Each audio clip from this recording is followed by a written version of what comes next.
'cause you're under pressure, under pressure. Pressure. You're cooked. Pressure. Like your shitty ass book. The pressure is real. The pressure is real. The pressure is real. Pressure. You're under the pressure.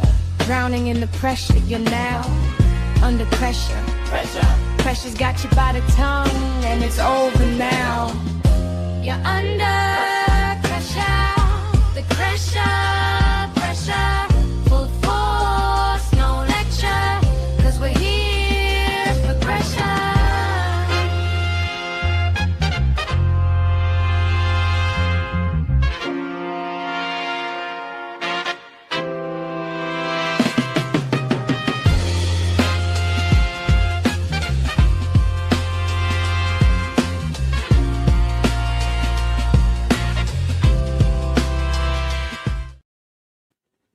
What's up, everybody? Glad to be here, and I'm glad you could make it. I'm kind of not really on time, but more on time than normal. So, good to see you guys again. Hey, Jennifer, I have a tip. Roasting pans with creativity can be reused almost indefinitely in lieu of buying tinfoil. Also, fold your Ziplocs. Fold your Ziplocs inside and was in the top rack. Both have saved me a lot of money. Sounds like a great tip. And I really like those kind of tips because I like saving money. I don't know that. Maybe it's Vagisil. She does have a Vagisil story that she rubbed on her hands, and then she shared that. And then she wonders why. This is what they do. They like let it all out. And then, if you don't, I guess, if you don't conform to their ideas and their agenda, then, and if you talk about those Vagisil stories, then you become the bad guy. I've been on this side my whole life. I'm always on the opposite side of everybody anyway, so ain't no damn difference. And I know I'm on the right side of this. Trust me. I mean, don't trust me. That's not a good word or good phrase to say, but I have reflected. And I still will. I'm going to continue to reflect. It's what I do. I wish I wouldn't reflect as much. Yeah, I get a little bogged down in the weeds, but this is personal. That's all I have to say, really, as to why, like my perseverance, like I cannot let go of this. And sometimes, look, I've entertained it. I'm like, fuck it. Like, is it worth it? It doesn't bring them back. It doesn't right the wrongs. They're never going to apologize. What are you doing? Am I wasting my life on, further on them, trying to hold them accountable? What does accountability look like for them? Because with Lori and Chad, at least I got some kind of resolve from it, right? Because they're in prison. Allegedly. Oh my God. I was watching this chick earlier, right before I came on here. And I don't even know the story because I don't know the Koberger case. I just know, the basics, I guess. And I mean, I'll poke in every now and then, but there was a report or something, and it had to do with Nick Balance, the FBI agent who testified in all of Chad and Lori's trials. He did the cast coordinates, and if you think about it, Lauren started her own rumor, in my opinion, when she said that people out there were accusing her of having an affair on her husband.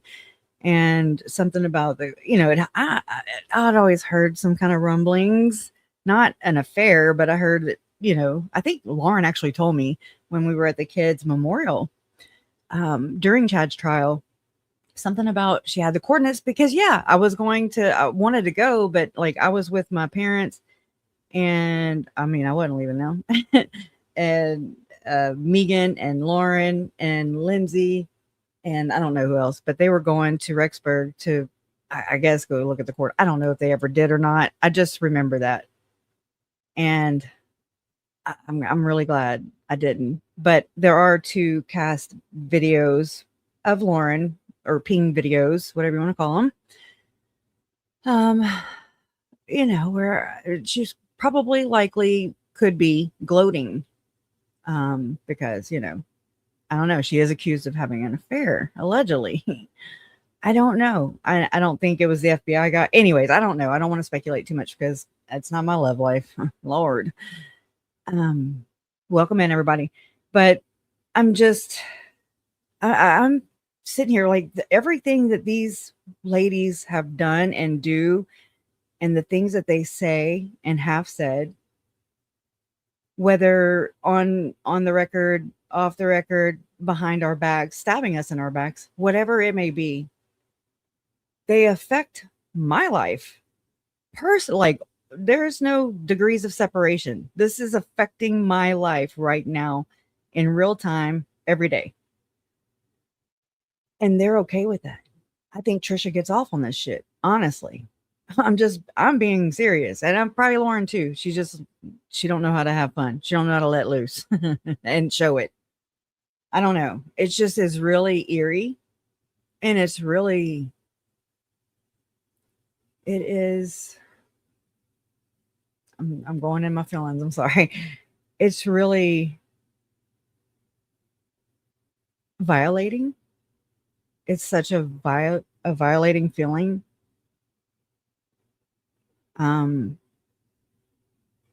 It's information that they're weaponizing, in my opinion. And they're doing it to a grieving family who thought they could trust them, who were led on to believe that they could be trusted. And then you find out that's not the case. You find out that not only could you not trust them, but they were talking shit about you and your family and even the victims, even comparing themselves to the victims.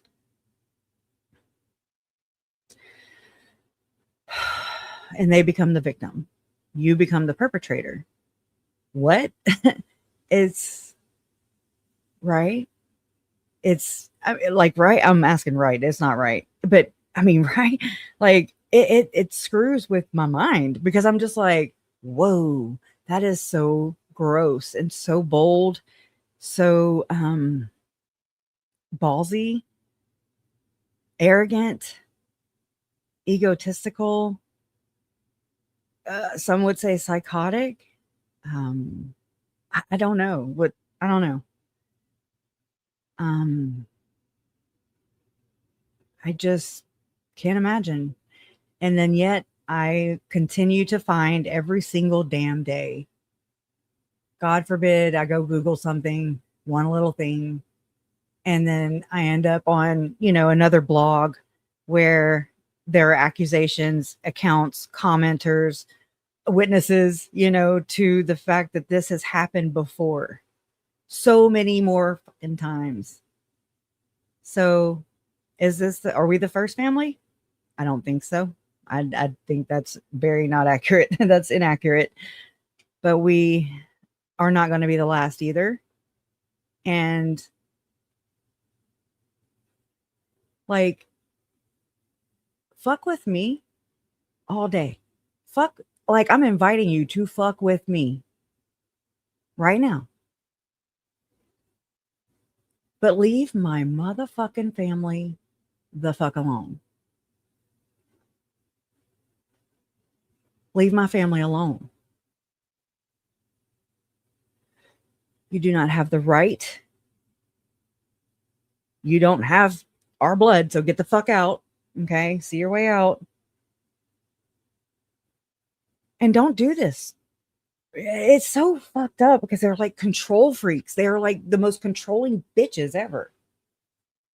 And I don't understand it. I don't know. I understand that people, like to be in control of at least their little space, their little world, right? But this is above and beyond. This is exaltation level with same as Lori and Chad, except use YouTube, use media. Okay, just replace it for Moroni and religion.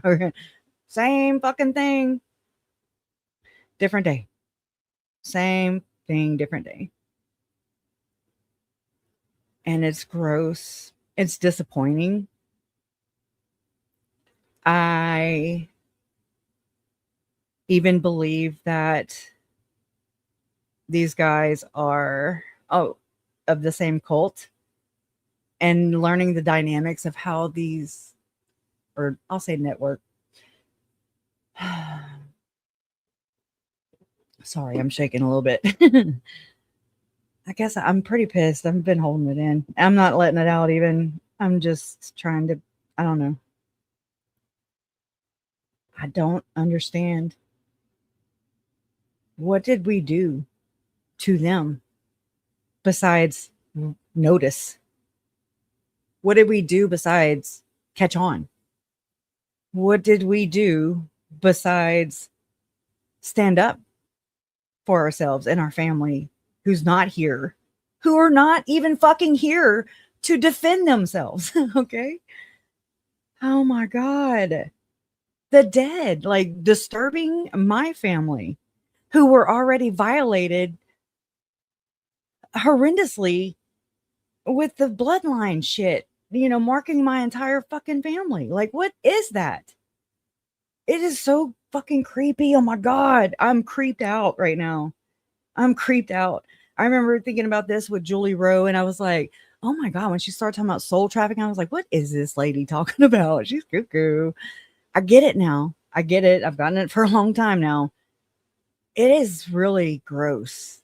And this is not started with Chad. This is not Chad's doctrine. This is not even Tom Harrison's. This is not even Julie Rose. This is the ancestors before them. And then the ancestors before them. And they've been doing this in plain sight throughout all time. Okay. And they use these tricks, these tactics, these manipulation, just the inversion. They twist everything. The Darvo, oh my God, they wear you the fuck out. Most people call them narcissists. Some people call them demons. Whatever you want is appropriate. I don't understand.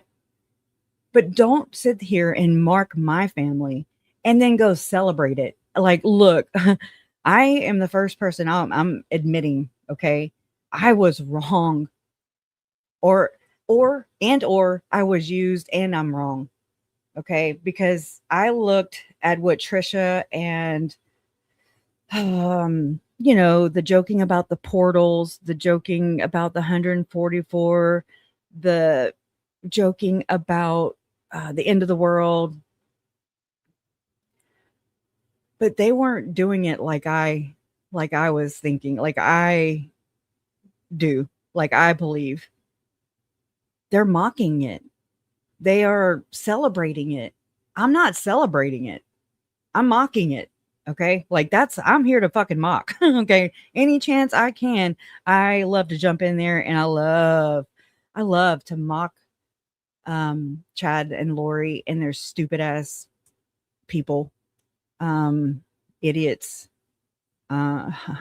diabolical people who you can sit there and say that they were manipulated. I'm going to say Tylee and JJ, they didn't have a say so in that. They didn't get that grace. Charles, Tammy, no grace. Joe, no grace. None.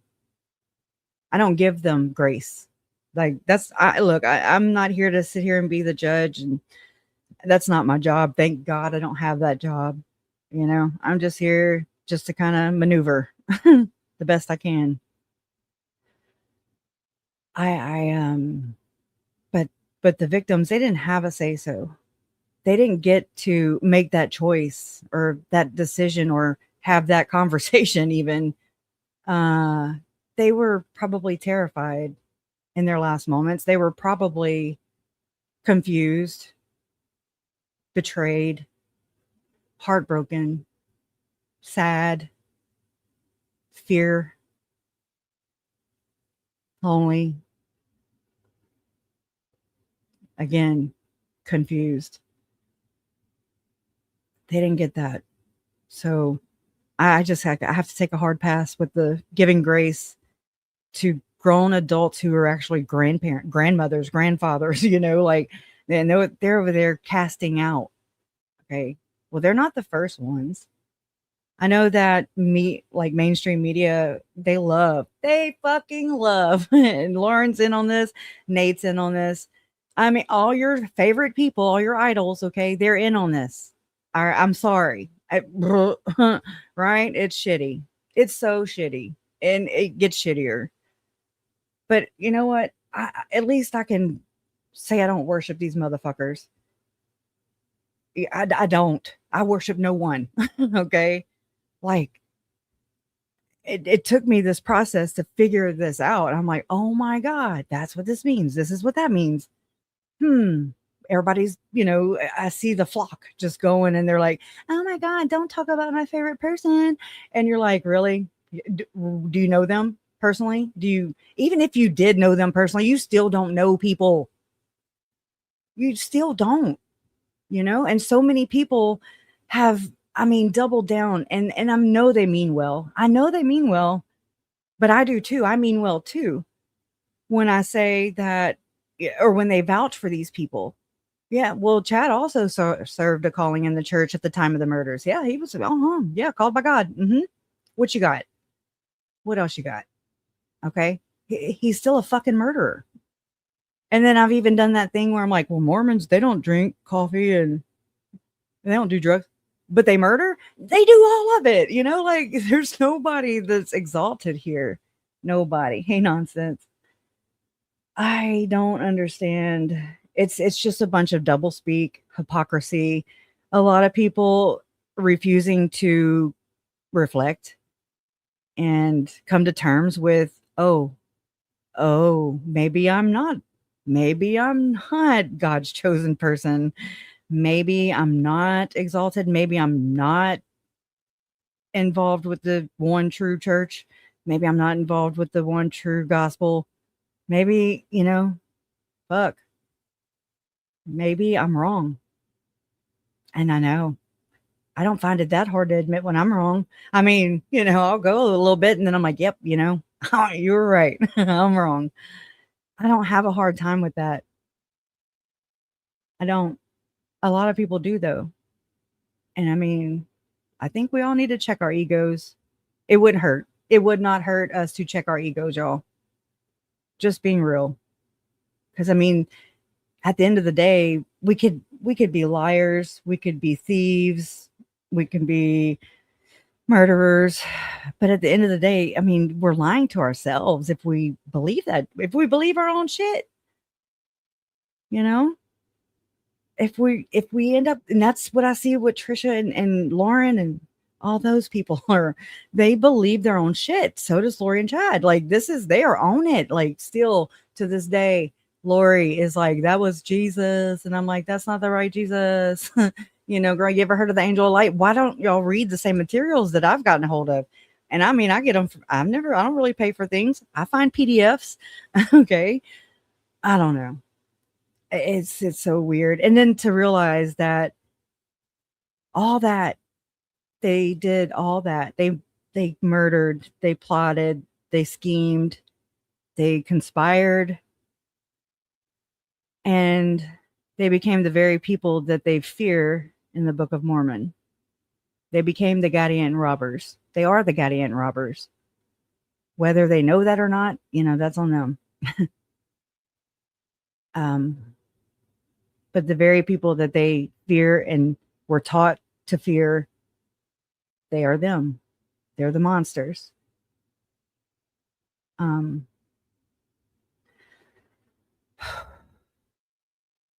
the mainstream narrative, I'm not going to say it's wrong, because that's not accurate. It's just whitewashed. It's just, it's just sprinkled with a little truth and facts. There's facts and then a little more truth. And then there's my narrative, or, like, my own spin, or my bias or whatever you want to call it. I don't know all these terms. Hey, lady. Oh, a whole ass hugs to you too, girl. I miss you.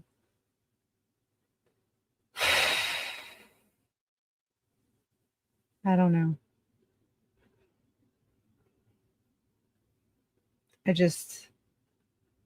I know that it wasn't like a fit of rage, a mother snapping on her kids at, a couple, 15 days apart. No, no, no, no. After you snapped on your husband, I don't think so. Your daughter wouldn't have been found in the condition that she was found, partially found, because the rest of Tylee's still out there somewhere. These are occult killings. I don't know. It doesn't make it less murder. It doesn't make it more murder.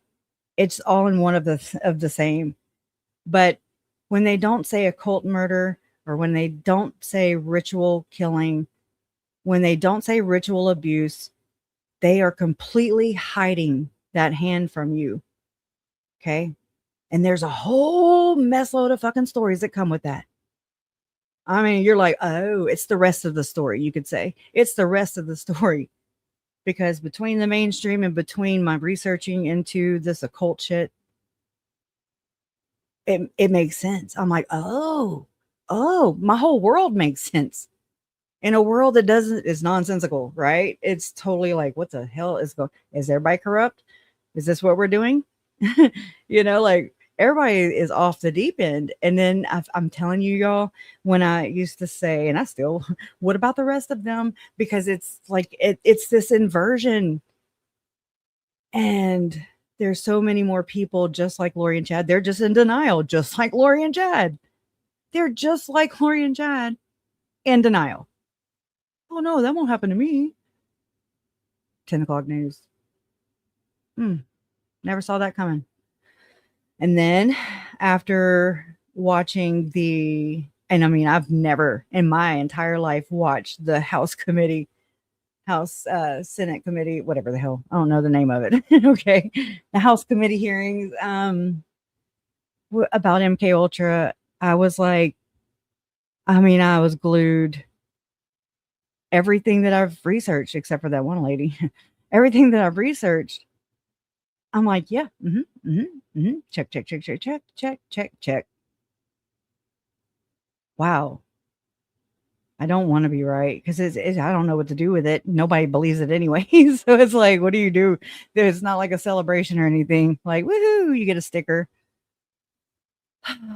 Not even a participation badge. You get more headache, more concern because you don't want to know too much, right? You can't know too much. They don't like that. But I can't help it. I'm a digger from way back. And I feel it in my gut. I feel it in my heart. And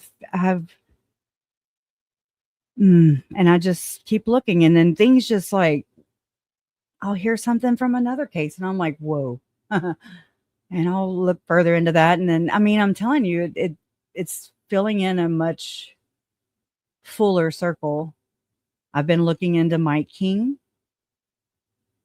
I think we need a squad on that, a whole team, if I'm being honest. I think, yeah, big time, please. I appreciate you guys, though. I know we all come from different walks of life, and I'm very honored that you're here and willing to share this with me, willing to listen to me. Oh my God. Those that I can, I will go listen to. And I do. Mike King from Profiling Evil.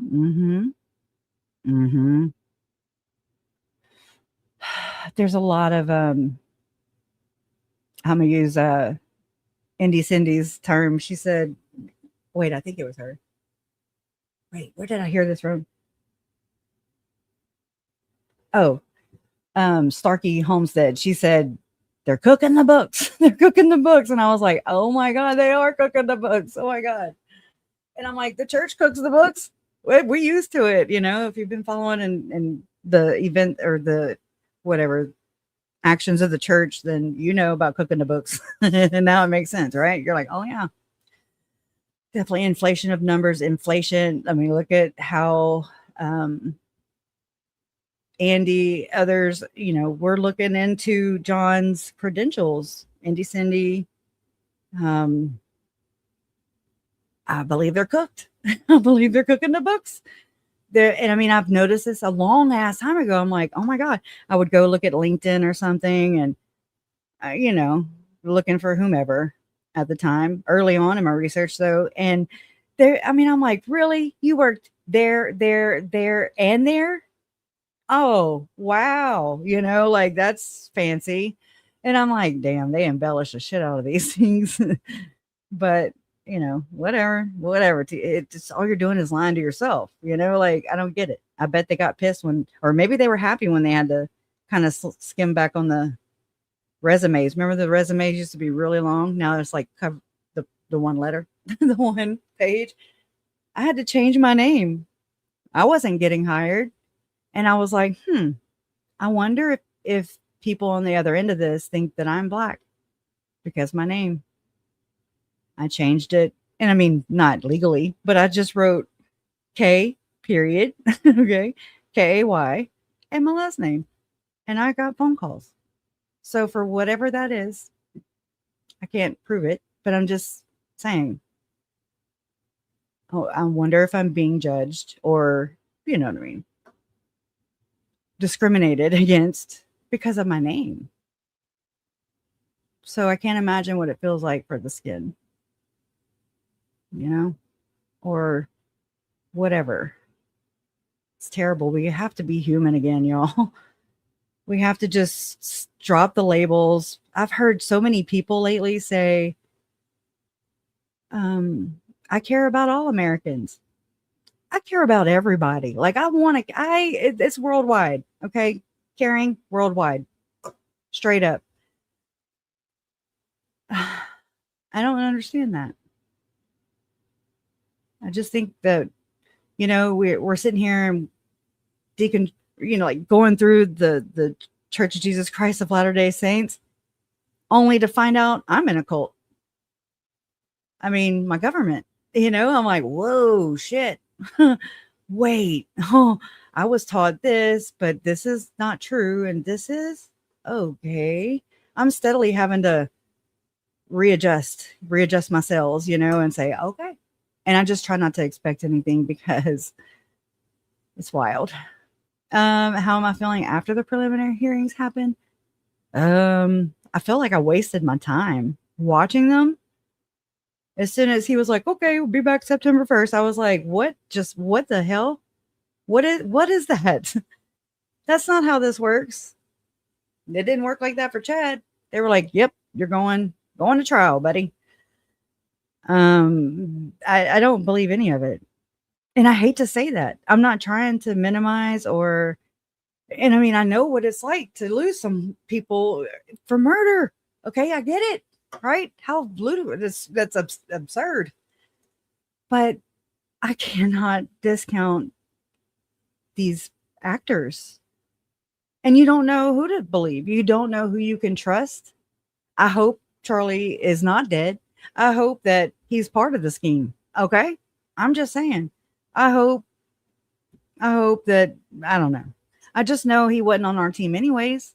People think he was. I'm sorry. I don't know. I didn't follow him. I just know that he platformed Tim Ballard, Glenn Beck, Mike Lee, and others. Did he platform Ken Krogh too? I was wondering. Yeah, exactly. But why do you think it happened in Utah though? Nonsense. Like I've been trying to figure that out. I'm like, what is the point? What are they trying to get through? What's trying to pass through legislation? Why did Othram also open up or whatever? I don't know all the terminology, y'all. So, Andy talked about it. They acquired a business, whatever, in Utah. And I'm like, oh, they're going to hit up all those LDS ladies. And then I'm like, nope, because you have internet, so you can get them anyways, I'm just, what's going on? And I'm being, look, I didn't know what the UN, I didn't know what all these things were. I hated civics. Oh my God. I just did not concern myself with these kind of things. Okay. I was in my own delusional bubble. Okay. Just doing fine. I was popping bubbles, you know, I hopped, I bounced whenever I walked, you know, I was happy. Thought I wasn't, but looking back, I was happy. But I was so ignorant and so had my head up my ass. I hate the way I found out. It's like murder robbed me of not only my loved ones, not only who I used to be, you know, a big chunk of me, but also my fiance, our children, my parents, my uncles and aunts, my friends. It robs so much from you, and it shattered my worldview on top of that. So I know that I sound like Debbie Downer a lot. I hate it. I do. It fucking sucks, but it's reality. It's my reality. It just sucks, you know?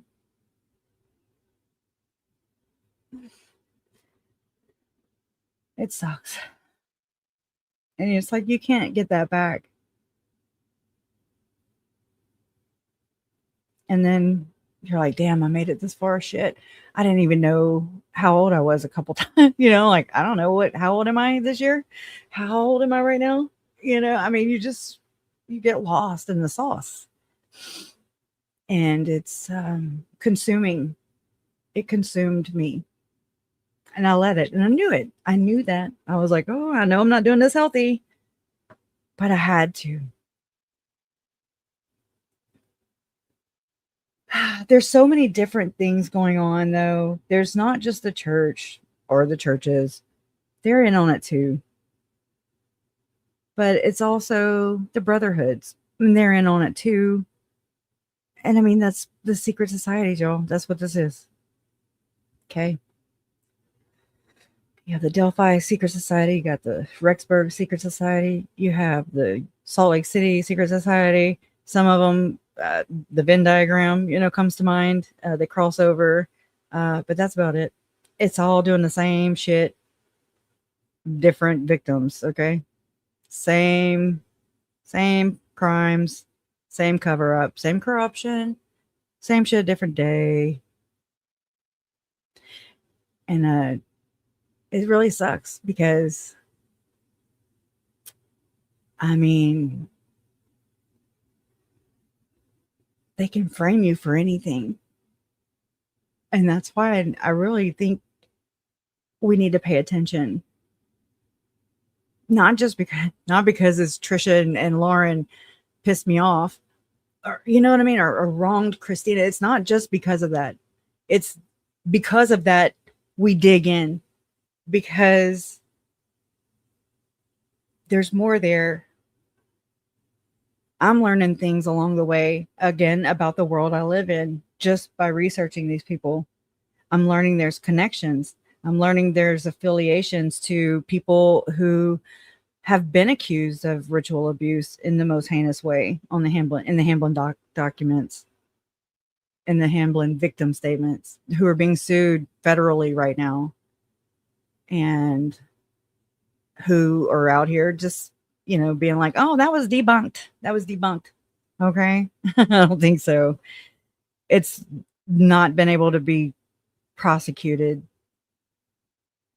because of people in different, I got friends in low places. Okay. That's how they roll.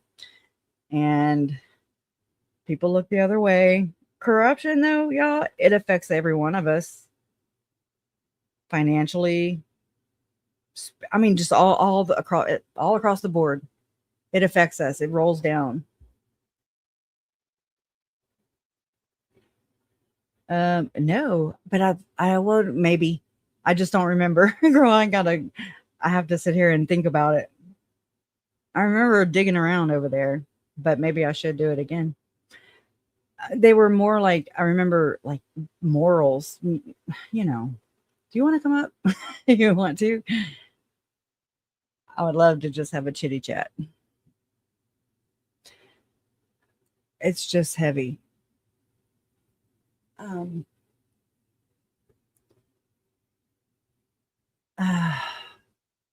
mean, I was thinking about, I know I'm going to upset some of you. I understand. I get it. And I'm sorry. It's not on purpose. I'm not trying to fuck your world up. I've done the research and I'm going to continue. Like, I'm not done. I'm not concrete, you know, I'm not like cemented into my position. I can conform to Bogalism. I finally know how to say your name. Bogalism. Hey, Dreadful. Hey, Beach Bum. Michelle. People can't handle the truth, and that's a fact. Especially the elite, y'all. And that's why we're censored. That's why we couldn't see any evidence because we're not big enough. Okay. I've got one for y'all though. Why wasn't JLR and all them there today or this week? Why? That look, I'm good at like seeing the things that aren't there, you know? Yeah. Okay, let me send you I'm gonna put it in the chat though. It'd be a lot faster for me to do that. I don't know what branded welcome is. Okay, whatever. I don't know what that is. Okay, copy. And this is for nonsense. Oh, that'd be awesome. But yeah, so I was wondering, like, how come they didn't go there? Out of all the places that they would want to go and preach their First Amendment rights and yada, yada, yada, would be there, you know? And it just kind of dawned on me, like, why? I remember Donna said earlier that, yeah, I put it in chat. It's right above you. Yeah, they don't want to see. And I understand. I mean, I get that, but it's also, it's a fight with yourself that you're going to end up losing anyways, you know? Just don't be so rigid. Try not to be so rigid in your worldview. And I think it's a lot easier to navigate and maneuver, kind of like the Matrix, you know, like, oh shit, what are we doing? And then you have all those laser beams and you're like trying to, yeah. Oh, wow. I didn't know that, Bogalism. It's not just a sign here kind of thing. They take it seriously. Oh my, I bet they do. They probably take the blood of the firstborn or something. And I mean, oh yeah, that reminds me of what I was going to say earlier. Don't get pissed off at me, but I know. So, researching into like how these networks network. You've got like National Center for Missing and Exploited Children. I'm not there. I wasn't there. I don't know what happened to that little boy. I don't know who did what with, well, I don't know. I was not there. I don't even know if I was alive. I don't even remember. I know he was older than me probably, but again, I don't remember. I don't remember details like that. But I know that just researching like Tim Ballard, and again, not just because I have an interest in him, it's because he's connected to Chad and Lori Daybell. He's connected to Tom Harrison. He's connected to the church. He's also spouting to be a senator, and then a prophet of the church, and then the president of the United States. And I'm like, that's weird. That's some weird shit. How come everybody's preaching this, the second coming stuff? And then I start looking into MK Ultra. I find out about the Process Church of the Final Judgment, how it's connected to Scientology, how it's connected to the Best Friends Animal Society, how the Best Friends Animal Society is Leah Remini, okay, is these controlled opposition groups, okay, where it looks like they're anti, but they're not, okay? They're just there to just kind of, I guess, debrief you, or just kind of my divers.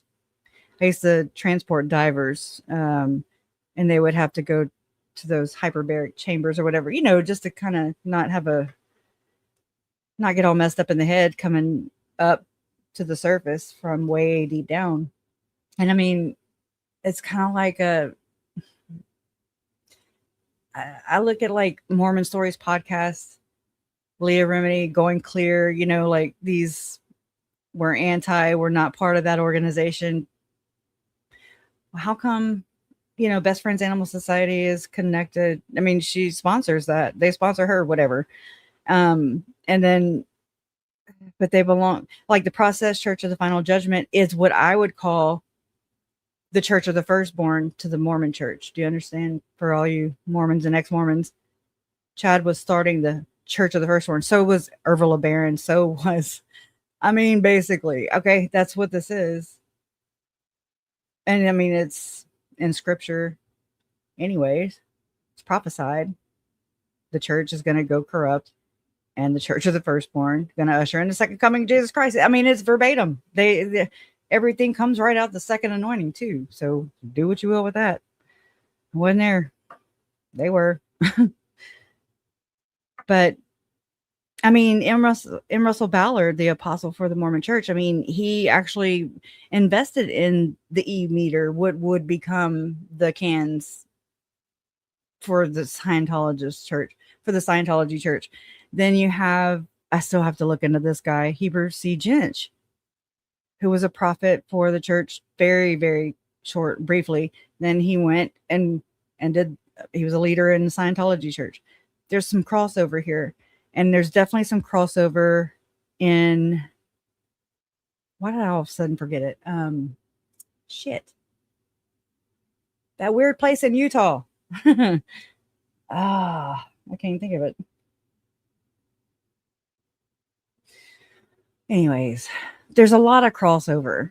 I mean, even with Lauren's dad, even with Lauren, the suppressing Tom Harrison, when you're doing these active exposés, quote unquote, exposés, so you're not really exposing him, is what I've learned. That's my opinion. I'm allowed to have that, I think. I don't get it. So there's people in the cult, in my opinion, or the network, we'll call it a network, who are on the inside and who are on the outside. There's people, it depends on their profession, right? They're in the network. They get put to work. Not put to work. I'm not saying that they went and, somebody was like, hey, your assignment is, okay. I'm just saying they get incentivized to do the things that they do. And then they do whatever the group needs them to do, or hide, or to keep them safe, to keep them, I don't know. Let me pull nonsense up so she can save me. Hey.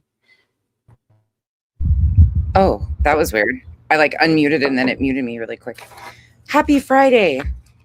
Oh yeah, happy Friday. How did yours go after the preliminary hearing? Did you watch it? Yes, but I had to pace myself and turn it off, and to go back to it and turn it off, and I just felt frustrated. Is there anything that they presented as evidence that you were like, yeah, that's evidence, that's good evidence, that checks? No, I don't even know, honestly. But here, I'm not a legal beagle, as you know this. I just don't know how they're going to take this past. In another situation, I don't think this would be going past. I don't know. And I could be wrong, but what I saw was, I don't know. It was not evidence. Well, and I think it was evidence of some kind. Yeah, it was somebody in the hearsay stuff. Yeah. That was weird to me. And then Erica's filing, demanding transparency, basically, in essence. That whole situation's strange to me.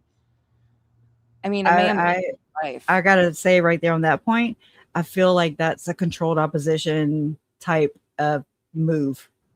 Absolutely. Like if I'm doing this, then they're doing that. Whatever. I don't know. I don't know how they're doing that. I just feel like that's it. But well, I think it's really odd too when you start like putting it all together. He was put into position, hand selected and appointed by Spencer Cox under 60 days before this tragedy happened. That was really weird. That was the first really weird thing. I was like, I don't like him. He looks really, really robotic. Mm-hmm. And So, he is a baby lawyer. So I think this is his first, like, he hasn't even been a judge for an entire year yet. A death penalty case with this type of publicity seems very strange to me. And then couple that in with he practiced in American Samoa previously. And what is it called? American Samoa. You know who runs Samoa?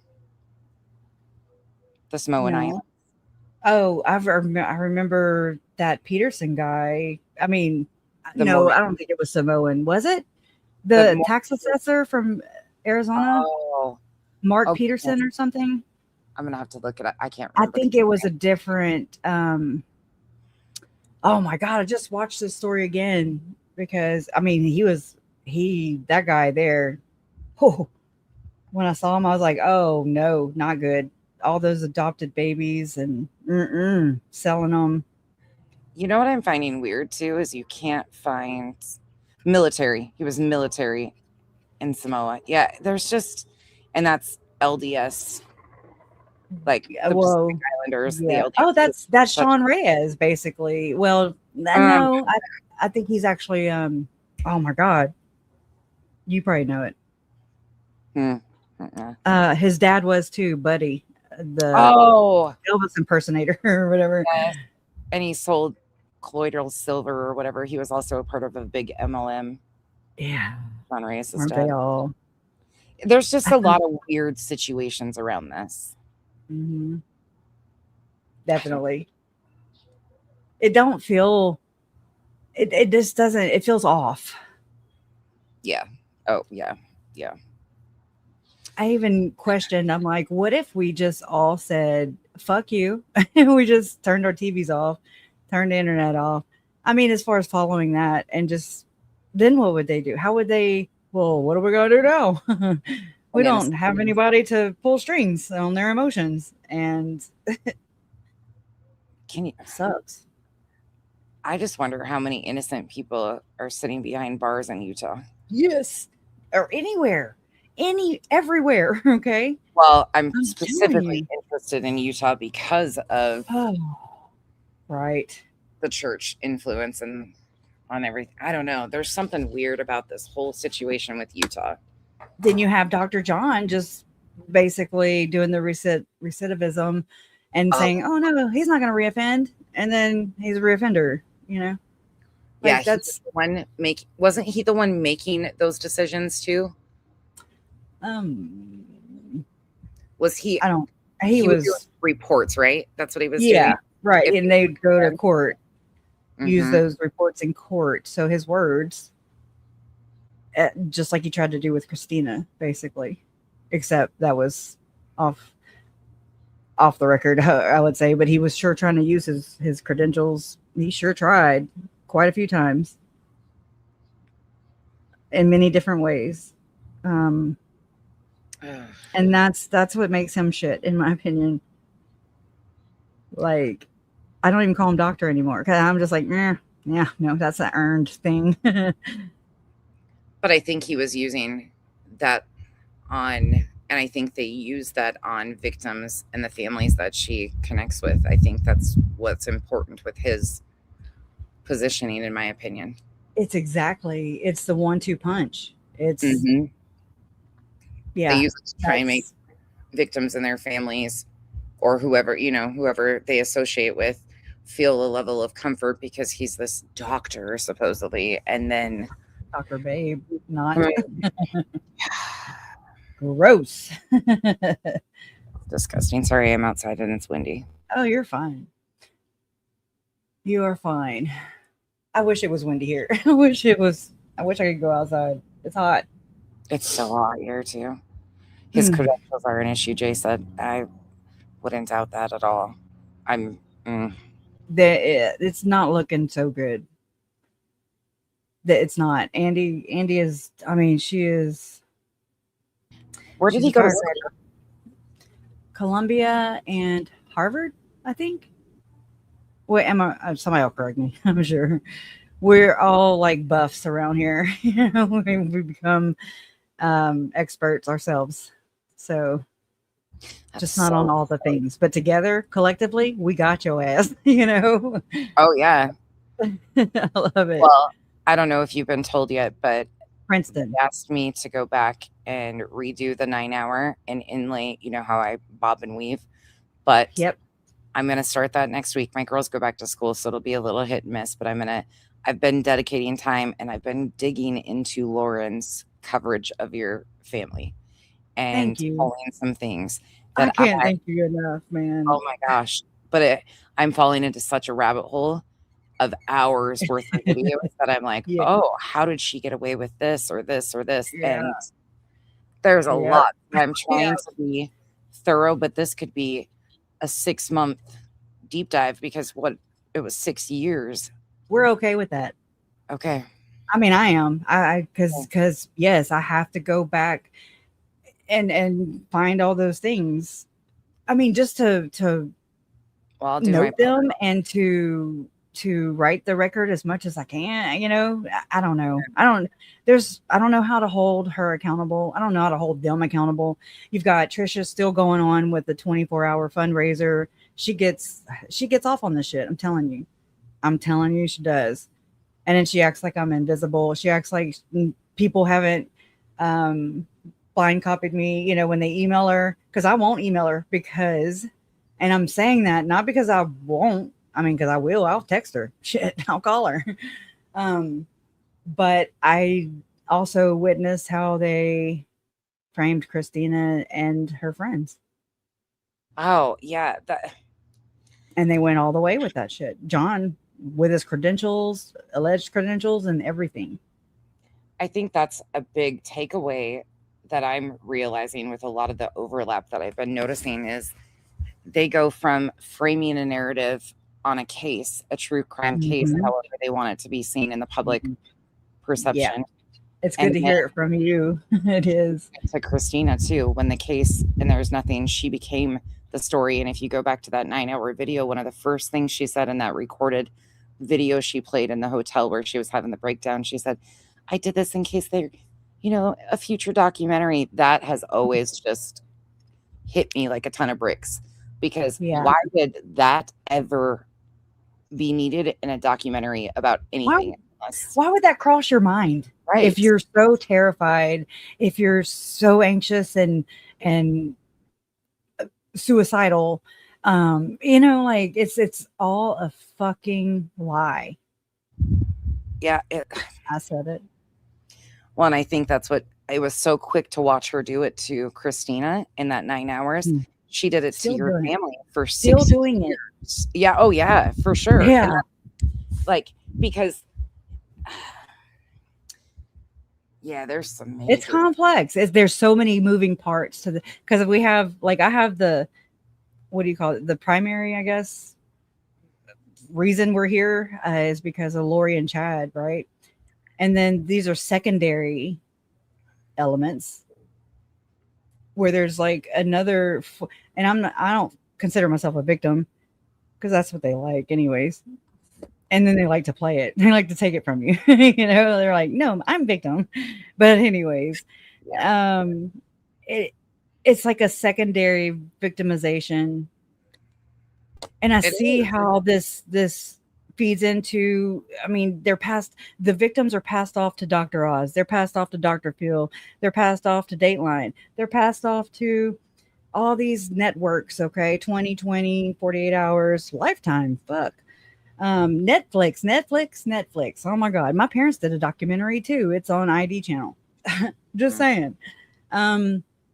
So, and that's one way that these companies, these media companies force a victim into silence, because you do still sign an NDA or something of the like of contract with them, and you hold your story and you save it for them, right? And then they coil through it. Look at how Colby's reacting. You know, he's like, oh my God, they didn't make it about the victims. And he shared and shared and shared. Couldn't talk that whole time though, until it came out.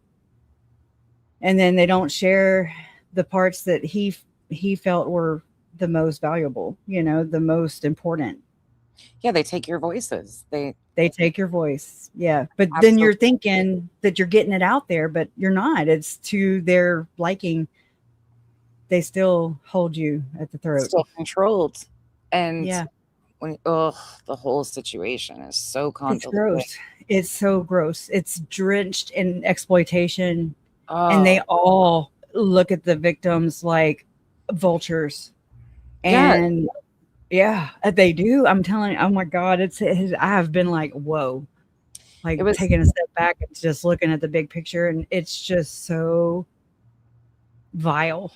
It's so vile. And they don't care about it. I'm sorry. No. I cut you off. You can see the giddiness in them, like the salivation that they like. She salivated over being attached to or getting to know, like there's some and Kay and Larry and just the name dropping constantly. There's one video that I saw with you early on, okay, where it was outside of the courthouse, and it was the day that we found out that that Chad might not be charged for JJ's murder because of a date mix up on the whatever. And Larry was outside the courthouse, and Lauren like goes right up to him. She, cranks up a live, hi, Hidden Gems, and then he has to sit there and listen to her like do the intro of what happened. And then she moves to him, but then she she's got to make sure to get in the camera frame for sure. And she zooms in on it, and she's like, you can have my victim. Yeah. She gave permission to other people to talk to him when she was. Yeah, I'm done with him. Yeah. There's so many of those though. There's so many things. And one thing I noticed with her too, that's really interesting, is she would post pictures, like meet up with them, and always had like pictures that she would throw up on her wall or in her page. Bracelets. Even so John. Jason asked me the other day, he was like, how did the bracelet fit him? I'm like, she probably stretched it out first. extra then, yeah. I don't really know. I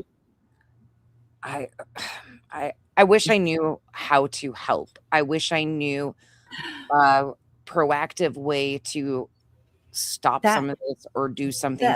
I think that's it.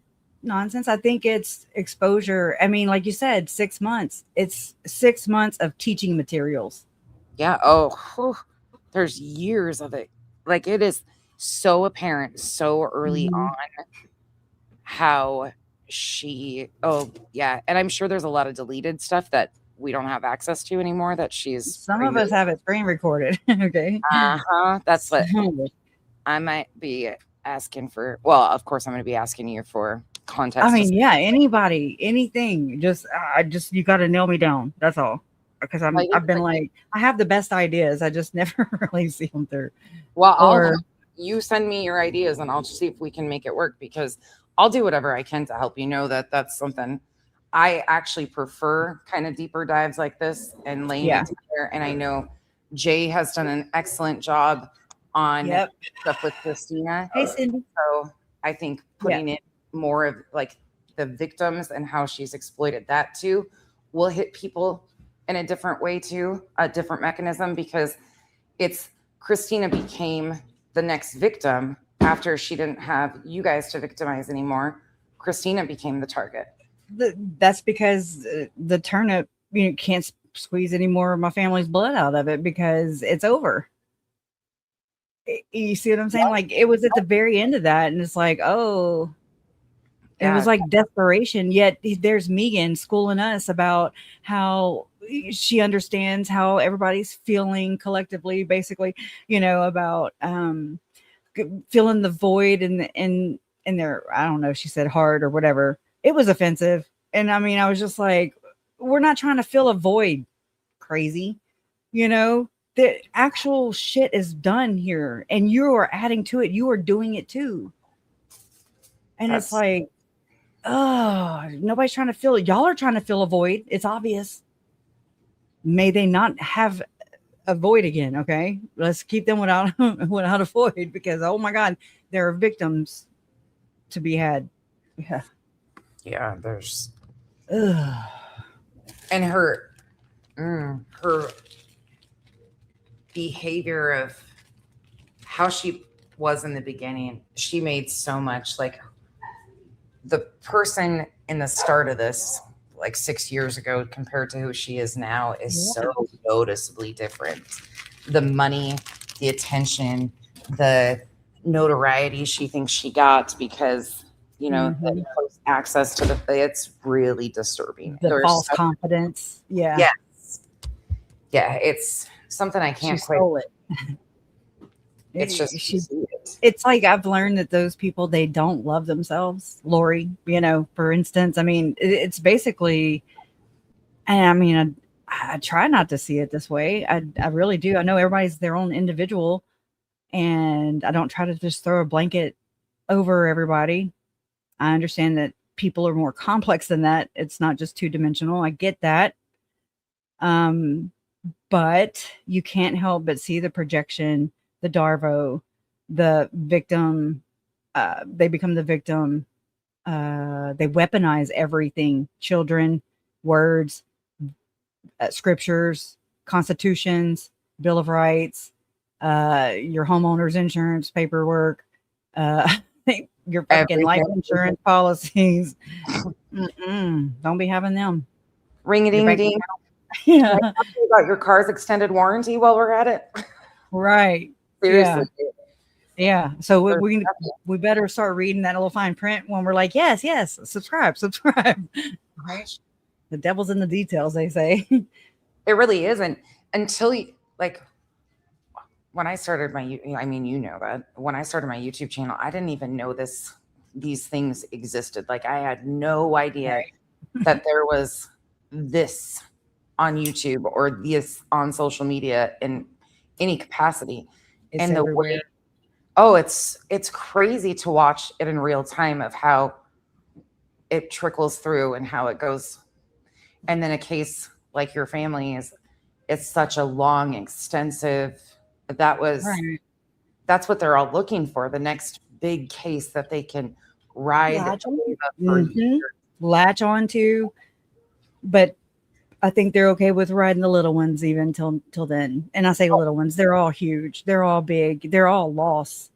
Substantial. Right. There's a grieving family. There's grieving friends, teachers, principals. I mean, just people that they knew that their life here on earth impacted. And it's like, I have a video of Tricia going off because someone, you know, posted a memorial for Beth B. Janet, you know, Miss Janet. I mean, she went off. She was like, you don't even know her. And I'm like, okay, turn that statement around. You don't even fucking know my family, bitch. That's like, and here you are raising fucking money. It is so, oh my God. Yeah, I get pissed. Olap got me hooked. Shout out to Olap. She got me hooked on the Tricia stuff in her series because thank God. I mean, not thank God, but for the interest part, right? I mean, oh no, it's great though. It's such because she's been doing this for what, like 20 years? For probably as long as she's been breathing. What I'm thinking. She comes from allegedly, I mean, as far as we know, she comes from a background where her dad was CIA. He married her mom in Germany. Her mom's from, she was from Britain. Her dad was CIA? Tricia's dad? Yes. And I need somebody to fucking, yes, it's the gravity of that shit. Come on now. Wait a second. Mm-hmm. Would that have been in the 70s, 60s, and 70s? I don't know. I mean, I'd have to What put is pencil she? to paper. She's like I'll 7. find out. I don't know how old Tricia is even. Oh, She's that's 69, 70, 72. I don't know. She's somewhere in there. She's an MK Ultra subject, Jason. For sure. For sure. She's a Julie Rowe. Okay. Just, just different personality, different niche. But wait, hold on though. Her mom was British intelligence as well. Oh, no shit. Uh-huh. Oh my God. Okay. That's what Greg said. I'm just picking. Out of the 1940s. Holy crap. It was after World War II, says random old lady. Thank you. Wow. This is interesting. Oh, like her dad used to go. Oh my God. I forget all the terms. And I guess today's just, some days I remember it, some days I don't. And oh shit. Oh, my bad. I had this open. I didn't mean to. But she did, and Olaf has it clipped. And it's the best way, in my opinion, that you can really understand, or not really, but you understand Tricia more. Because she shares a little bit about that, and she tells about what her dad did. It was very fascinating. I'll just say that. Okay. It was something to do with, it sounded like MK Ultra shit. It sounded like Hate Street, or whatever. Well, it was wild. How do I say this nicely? Don't talk. Just kidding. Well, she is fascinating to me because she does not come off extremely intelligent at all, and quite almost erratic at times and disheveled, if that makes sense. Like it's because she doesn't have a frontal lobe. Yeah. Just fixed it. She accuses everybody else of not having one. So Greg, her and Greg have the same DNA, so of course she loves him.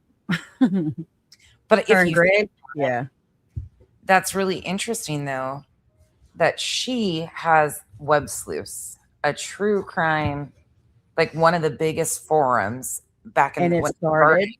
Do you know what case it started off of? No. Guess. JonBenet? Yeah. Of course, because of her obsession with John Ramsey. Yeah. But I also wonder about that. I kind of sometimes I question whether or not these are like spin doctors in a way. Like maybe they are kind of pivoted that way to continue spinning the narrative for or against. I don't really know all that. I just kind of think about like these agents. I don't know what else to call them. Yeah. Not Secret Service or anything, just agents of chaos.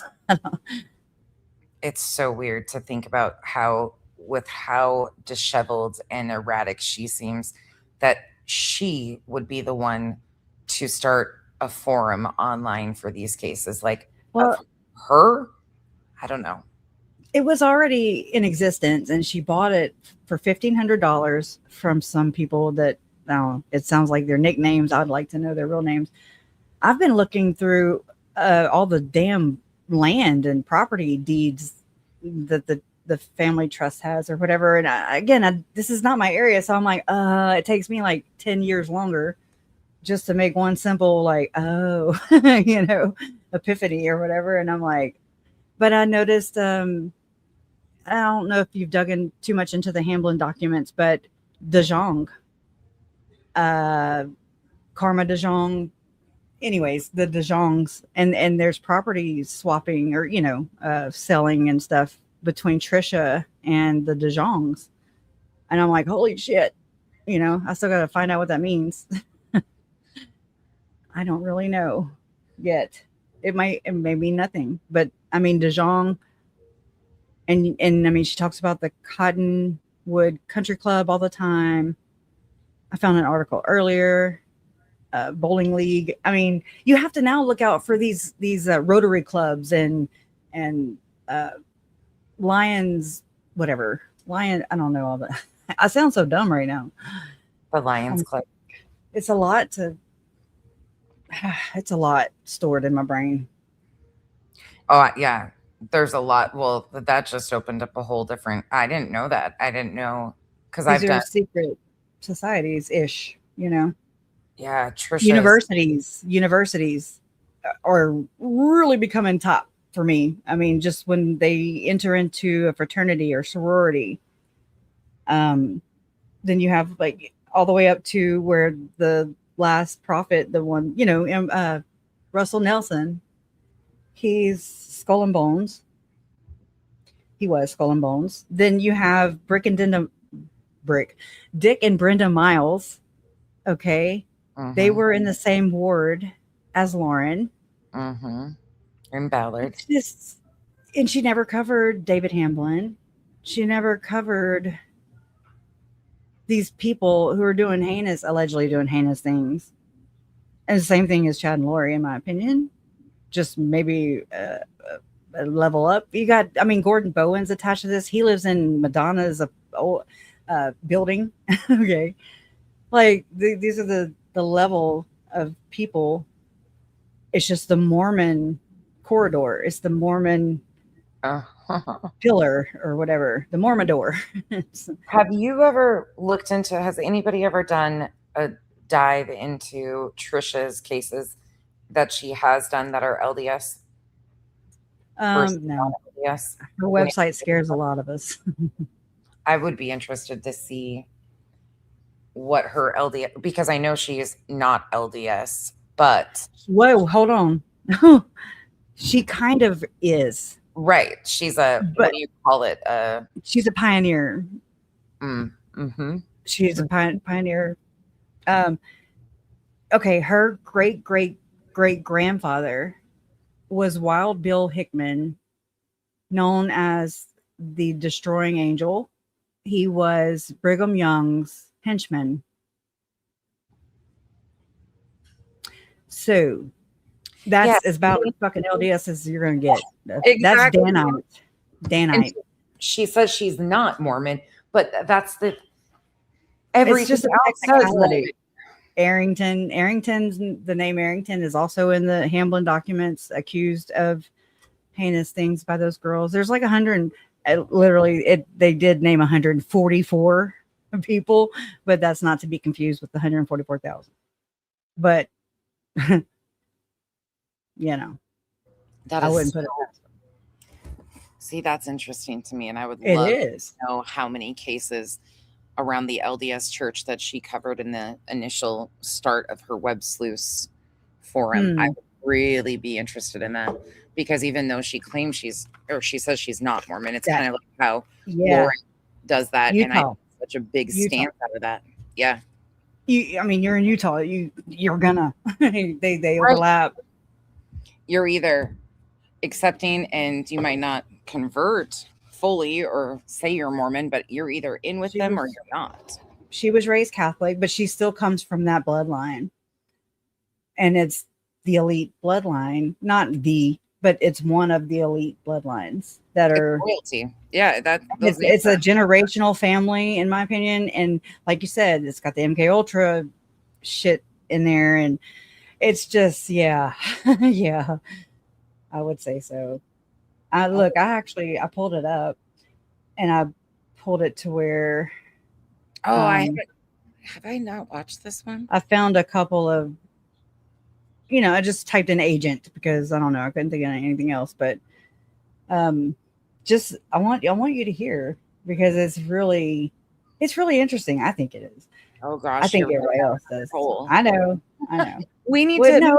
You're going to enlighten yourself, and you get to take all of it for a spin. No, I'm excited. This is great.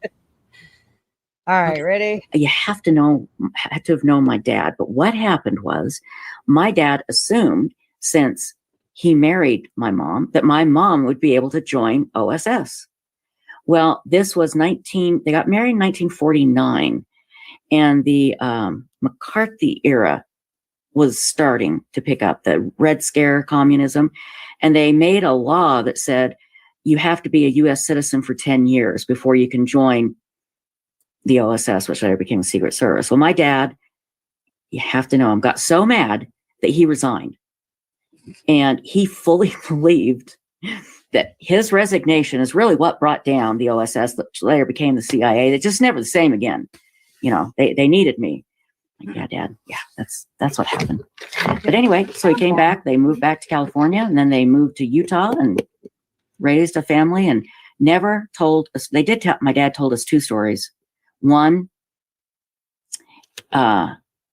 he had to go put some pictures. He had some pictures in a big envelope, and he had to leave them under a bush. Wouldn't tell me what they were. And the other was he was sent to go to a park to meet one of their agents that they found out had become a double agent, was getting paid by the Germans. And he was told that he was just to quietly, like, get him to come in, like pull a gun on it. I don't know how, and if he had to, kill him. And my dad went there and the guy never showed up. My mom would never tell me any of the messages she decoded. She just wouldn't. And when I heard about this movie and read about these women, that was their thing. They really took that code very, very seriously. But it was always weird because my dad had a German Luger. He also had one of those German hats, those helmets, and he had a German sergeant's thing stolen from my house. Actually, the hat was stolen from his house. The coat was stolen from my house. But anyway, he was given a German Luger as his weapon that he carried with him at all times. And I was looking at it one day. He had it out, and I was looking at it and had this big chunk out of it, like the barrel, like this chunk. I don't know how it could happen. I'm thinking, did this fall on the ground? Did it hit something? And then I said, Dad, were you ever fired at and this gun shot? Now, Patricia, you know, I can't talk about that. I can't talk about it, Patricia. I can't remember what happened. I'm like, yeah, I guess I can see how you could forget if your gun was shot out of your hand. A therapist told me when I was 20, when I explained my family situation. My family situation was, it really wasn't that bad from the outside looking in. And I know my parents loved me and they would do anything for me. And that's way ahead of the game for a lot of people. But when I explained things to this shrink, he said, you've got to take care of it now. Because if you don't, when you hit about 40, something's going to happen. And I thought, yeah. And I forgot about it. Didn't even think twice about it. And I hit 40. Boy, he was right. So if you have issues that you need to deal with them now. Because if they haven't come out yet, they will come out in some way. He explained it to me like a balloon. You take a balloon and you squeeze it in different places, and the air bubble goes here, air bubble goes here. One of those air bubbles will burst. And eventually that's what happens if you don't take care of the mental issues that you had growing up. God. And, you know, the thing is, that generation, you know, the generation of my parents and Chad's parents, that's what they did. You know, you didn't talk about your feelings, especially, you know, like my mom was British. By God, you kept a stiff. That just kind of caught me because she's sitting there comparing her parents with Chad's parents. Yeah. That's kind of fascinating. There's a few things that are really fascinating. Oh God. The 1930s Germany hats. The time frame of all this is really interesting. Okay. The only thing I can think of as far as like maybe like if she's not lying and she just is a victim of, you know, said generational abuse, allegedly, then I can see where trauma can make you lose those details a little bit. Okay. But I don't know. I mean, I'm just considering, what's going on here? Is she making this up? Her dad, I don't know how to verify these things, you know? Yeah, that would be interesting to figure out if we could vet that. Yeah. And I mean, Maury said that those code, I forgot already. I can't remember. They're called WRENs. I guess RENs. I don't know how to say it, and I didn't know that. I was wondering though, what that label would be for, a woman to do that for British intelligence, allegedly. I don't know. It's fascinating though. I don't know much about Germany though. I don't know much about the Nazis and all that shit. I remember watching Schindler's List in middle school, high school, whatever. And I mean, it was a fascinating movie, but I just, I didn't have to go there ever. And I'm just kind of working my way backwards, I guess. I don't know. I don't know much about like what she's talking about with her dad's, but I wonder how he became OSS or CIA. Like, what was he doing? And her mom was from where? British. She was British. British intelligence. Yeah. Yeah. I mean, I don't have all that pulled up. I mean, I've found all this stuff. I have a live stream where we went over the Wild Bill Hickman stuff, and it filled in quite a bit. I mean, even to where he was suing people, kind of like lawfare, it's like it runs in the family, and you can kind of see that. Is that what she's intentionally doing, though? Is she intentionally telling stories? I don't know. I mean, right here, she seems to be being, sincere, genuine, but who knows? I really don't know. There's no way to, I never really had to think about these things because I wasn't looking for these things. And I know that sounds crazy, but that's that part of that perception. It's not that these people fool us. We also fool ourselves. We're not looking for it. We're not attuned to that. There's nothing, no little red flag or anything that stands out that just says, not everybody, She's just, and I think that's why people do what they do. And I mean, similar to here on YouTube, I mean, it kind of is, you'll see one person one way and the other person's like, I don't see that. And then, I mean, it's just interesting. It's interesting to watch the dynamics, people shift. Interesting to me. I'm sure there's been people that have caught on to her tactics in the previous decades because she's been in a lot of legal shenanigans. Yeah. It sounds like so. Yeah. Other victims, family members have been served, or they've had stalking injunctions served on them. I mean, we're talking like allegedly Cheryl McCollum, Dr. Oz would be in this network. Nancy Grace, and that's kind of your crime con angle that way. Then you had Lauren, according to Susan Hendricks and Lauren's collab after CrimeCon last year, they let it slip that, or they put it out there intentionally, that Lauren met Kevin Balfe, which is one of the Balfe brothers that owned or that founded CrimeCon, that worked for, both brothers worked for Glenn Beck. And I mean, till there was a falling out between Chris Balfe and Glenn Beck, because Glenn Beck sued him saying that there was some property that Chris got him to buy that just he shouldn't have had to buy that, or so. It was like $15 million. I don't know, some stupid ass shit that I don't understand.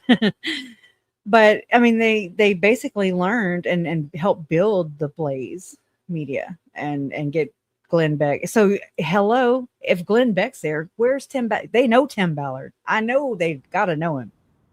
Oh, for sure. Do you see how the circles just kind of, so you meet Lauren, or Lauren meets Kevin Balfe, then you have the Glenn Beck angle. It's like, come the fuck on.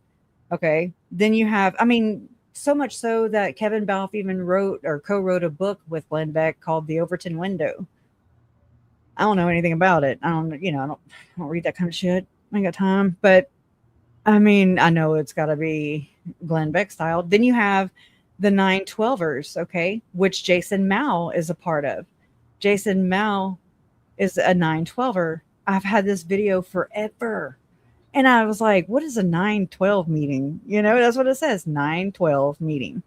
And it's him speaking all political, all, what do y'all call them, nationalist or whatever. Mm-hmm. And he's doing a big talk or whatever and whatever. But come to find out, that's Glenn Beck's 9/12ers. Okay. So that was started the day after 9/11, right? When everybody was going and signing up to serve our country for what I believe looks like an inside job. Okay. And what happened 9/10 of 2025? Exactly. Guess what was resurrected after that? I've got receipts. Oh my gosh. No. Yeah. So goodness gracious. tell me it's a recruiting opportunity without telling me it's a recruiting opportunity, assholes. They raised money, so much money. And it was Glenn Beck used the word resurrected. He resurrected the 9/12 movement just to do that for Erica Kirk. Yeah. Wow. And then the golden microphone, Glenn Beck handed it from Rush Limbaugh to Charlie Kirk. I have it if you want to see it. It's so bleh. It's just so stupid. I'm looking because they're so fake. Huh? I'm looking up the 9/12er project. It says the 9/12 project was a grassroots conservative political movement launched in 2009 by television and radio personality Glenn Beck on the Glenn Beck program on Fox News. The meaning behind 9/12, the name 9/12 alludes to September 12th, 2001, the day immediately following the 9/11 terrorist attacks. Beck's core philosophy was that on this day, Americans set aside their political, cultural, and partisan differences to stand united as one nation. The movement aimed to recapture that specific spirit of the national unity, constitutional focus, and shared patriotism. The core tenets, 9 principles, core beliefs intended to mirror those of the founding fathers. Mm-hmm. Belief in God, family, and the U.S. Constitution. Okay. The 9/12 project acted as the major catalyst for the earlier Tea Party movement. Local and 9/12 that's where Lori's dad comes in at. He's part of that, I think. Okay, that makes way more Whatever sense. that is. Sorry, just giving us some clarification because that was something new. So I'm over here Googling. Do it, lady. Every time we do this, my brain goes like, "Whoa, that's too much." I know. And then you have to process it. It takes a great deal of time. But well, just ding 9/10, 9/11, 9/12. Yep. Yep. I mean, that's what we're dealing with. Okay. I have this right here. It's Glenn Beck. This is Facebook. Glenn Beck resurrects the 9/12 project to support Charlie Kirk's family. Here's the link. Well, I have them. Just my screenshots. They're one and many. Here's a Gibson Go right here. Charlie Kirk, 11. Glenn Beck, I am 17, high school student. Listen to you every day. I speak for local tea parties about debt and deficit. Fight liberal bias. The 9/12 project. So I'd say he's, signed on with that shit. Created by Glenn Beck. Campaign funds. What? Campaign funds will be received by Erica Kirk. Like she needs any more freaking money. What did that say? That raised over $700,000 already? I think sure did. Oh yeah, I was thinking it was $703. Girl, I'm not used to them extra numbers. They wanted 10 million and got at that time. I'm gonna look that up. And this was don't tell me. September 22nd is what the other one said, which I got them on the same match. Still up. Well, there's the rest of the link. I know I don't have it to where I can copy and paste it, but wow. Yeah, and there's a whole blog that it's very fascinating. I'm like, oh my God, wow. Things I didn't know, things I didn't want to know, actually. Let me get back. And here's Jason Mao. I mean, it triggers some people, so just know that. I'm not trying to trigger anybody.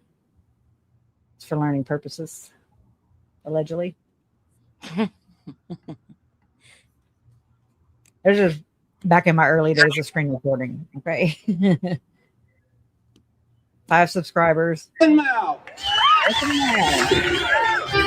Arizona. I am a proud third-generation Arizonan, born and raised here, served my country, went all over the world, and they came back here to raise my family because this is God's country. I am so very grateful to the organizers of this patriotic event for giving me the opportunity to speak to you today about standing up for America. I've carried this message across the state to many town halls and meetings, and every time I speak about standing up for America, I'm asked the same question. How do we do that? How do we stand up for America? Where do we start? How do we do that with so many forces arrayed against us? Yes, and what is it that we stand for? I'm here to tell you today that the first thing we must all do is stop apologizing for being an American.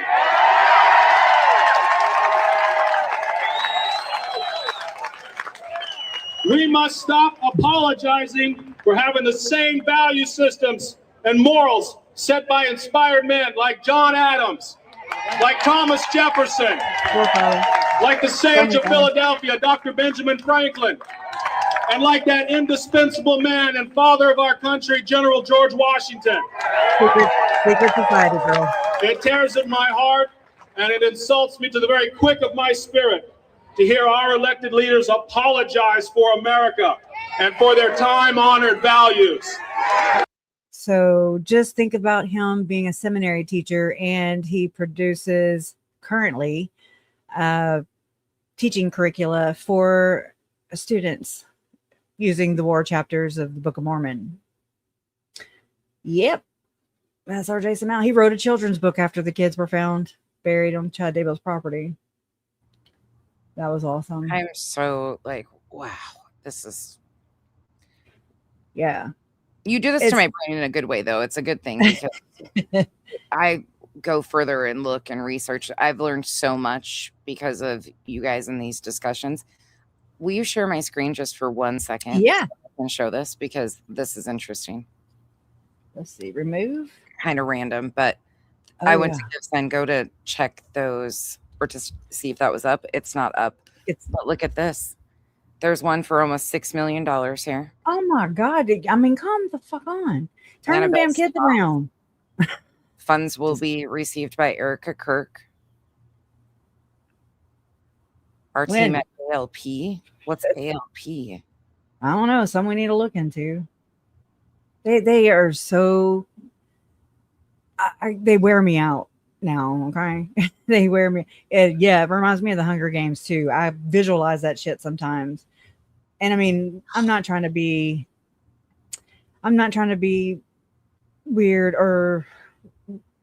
I don't even know what I'm trying to say. I'm not trying to share violence, or this is just my gut feeling about Tylee. And it has something to do with state parks. You know, there's a lot of things that are weird that happen at state parks. And, you know, Tim Ballard was being sponsored that very weekend by Chad Daybell's company, the Rexburg Rescue Run that weekend. We had everybody there but Chad and Lori. Tammy was at the finish line. I've corroborated that from court. They didn't even do that. It was, well, I mean, I didn't do it myself. It was on Reddit. And I'm like, wow. Okay. So it's like a front, like it gets them to go in, a reason to go into town. Then 15 days later, there's the Firm Foundation and gives Melanie Gibb and David Warwick and others, in my opinion, a reason to go to town, go to that, to be there. Mm-hmm. And then just write it off so innocent. And oh my God, I'm a church going woman. What are you talking about? But yet there was a little boy murdered right there. So I sometimes, because I've looked into this human hunting thing, it's legit. Okay. And that's the Hunger Game thing. It just, yeah. I feel like Tylee might have been I'll let you do the rest of the imagination. I don't believe it. It was just Chad and Lori and Alex. No. Ugh. This. Too many ritualistic things. Oh. It was a group effort, I think. Speaking of but which, Jason Mao is the only other person I know that his DNA was taken. It wasn't for the dates. It's like, was that just for show? Now I'm wondering. I'm questioning fucking everything. Okay. I've met the police officers, the investigators. I have a part of me that appreciates them to no end. Then the other half of me is like, I call bullshit. Okay. So I don't want to discount it. I don't want to discount their, the investigators, what they had to go through. But I'm just positing this question, like, do they have to go through it, or do they sometimes know what they're going through? I don't know. That's what I'm saying. It's really fucked up. Yeah, that's a lot to try and process. That's a lot. You can take this down. That's over $10 million. That's wild. And just those 3 fundraisers right there. I can't even imagine. Well, there's homeless people. They're running out of freaking every town. Like, I don't get it. Then I do. And the one you had pulled up in your screenshot, the 912 project, isn't there. So they closed that one out already. And that one was asking for $10 million, I think, is what they were asking for. And they were like 70 something or something. Yeah. And they almost had $750,000 at that time. And that was 12 days after it happened. So you can only imagine how many of these have gone up. Oh, no. I mean, I don't, that's kind of a scary thing to even consider, but and I know, we know it's exactly where it is. It's exactly where it's a money laundering That's just wild to me. So, Jamie said that's ALP is Tucker Carlson's. There you go. I don't trust none of them people. None. There's some that are okay more than the others, but they're all playing their parts. Connected. It's just really interesting following the money. When you follow the money, it's always. Girl, I went all the way to Carlos Slim. He was the richest, wealthiest man on the planet until Elon Musk took it over. But I mean, that's who bankrolled Sound of Freedom was John Paul DeJoria. I mean, whenever Pamela Anderson becomes like this figure that just connects all these fucking people, you're like, wow, of course she does. I'm talking that Uncle Pete or whatever the hell his name is. Pete. I don't know what his name is. Canadian dude. Ashley Banfield covered him. She knew him. He's a really old looking. He looks like an old buzzard, or they look like they're negative 100 years. I don't know, but I don't even know how to say that. Weird people. Crazy. Oh, look, I screen recorded this. Hold on, let me put it back up. I didn't realize it. I'm glad I did this. I amaze myself sometimes. Huh? Lambs says Peter Nygaard.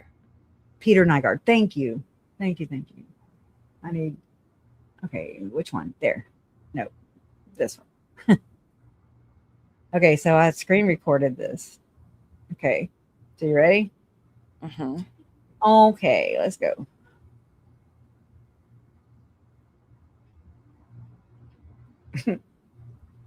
This is me just creeping through the thing. This one I landed on that blog. 17-year-old.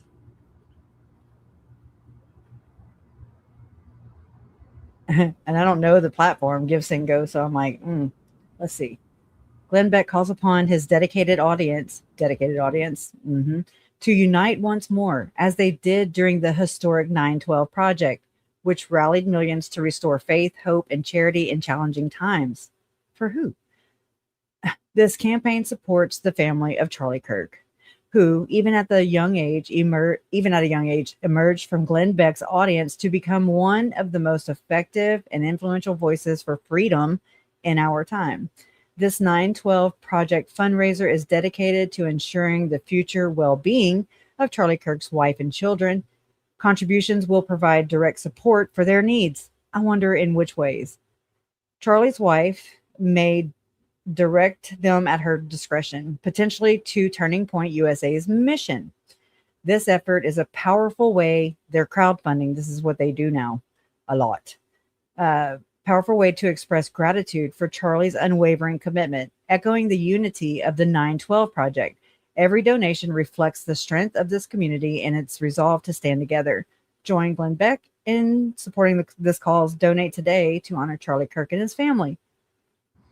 I mean, and how is there any verification that this money actually goes to where it's supposed to claim? Right. Yeah. Yeah. It's like giving Tricia just free reign. You know, it's the same thing. It's like you don't know where it's going. But I want y'all to visualize this. When I say that there's a victim and there's nothing left to a victim even after death, no. I'm talking, I've heard of, you know, the diamonds that are made out of the remains of children. You know, I don't know whether it's true or not. I'm just saying, if it is, holy fuck. Because they don't waste any of it. And I feel like symbolically, this is what Tricia does by celebrating and exploiting my family, even though we said no.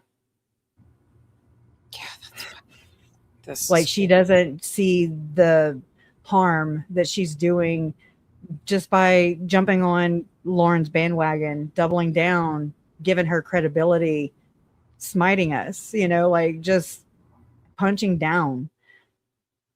And she just thinks that, you know, she makes these comments like, who wouldn't want money to be raised for an autistic school, for JJ's school? So it makes me look like the asshole. No, I don't want you to fucking do it, lady. You know? No, it doesn't make you look like an asshole at all. It makes you look like your family. Well, I mean, I understand, but to her, that's the flipping that they do, the inversion of. It's because she's the asshole. It's because she's the asshole that uses your family and any other tragedy to profit and family, yeah, out of it.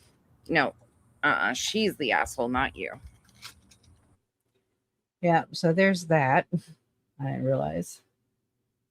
This is victims and their families become just a cog in the machine to these people. It's just a. Oh, I found this too. I mean, this is just a piece of it because all I did was type in 912. So, but it's part of this Winter Haven chapter of nonpartisan 912 group formed. This is July 2010. Winter Haven, what began several months ago in Winter Haven is as a discussion between friends about issues facing the United States, a floundering economy, the healthcare crisis, illegal immigration, and the status of education grew into another local chapter of the 912 Project, which was initiated by conservative political commentator Glenn Beck. Then this just quotes it. It says, quote, I hope to make them make the right choices when they go to the polls and vote to preserve this great state and great nation, unquote. Guthrie, of all people, said, quote, maybe, just maybe, we can reverse the present trend our nation has taken towards socialism, whose failure all over Europe should make us wary, unquote. And it's information about the 912 Project. I don't know. It's just bullshit. There's more. I like to look at names. Insane. I'm sorry. She's gotten away with doing this. Like it really is grimy what they do. All of them. This is not just one person's doing. This is a whole network of people. This is called a RICO. Okay. Oh. Okay.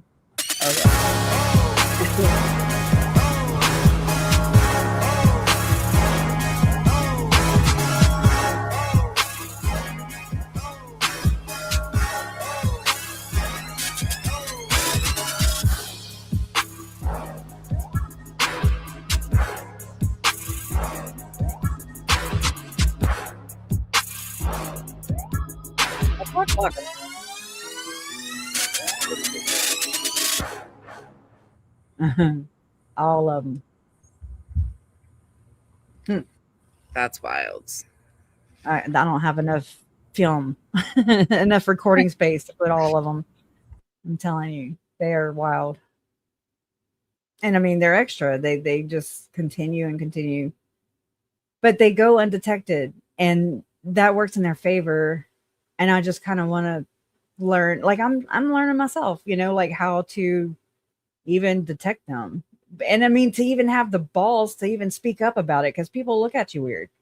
People label you, and I mean, whatever, I'm just like, okay, but you're just labeling me. You're just calling me a name, but you're not providing any proof that you have to counteract that. So until you come with something, I'm willing to change my mind.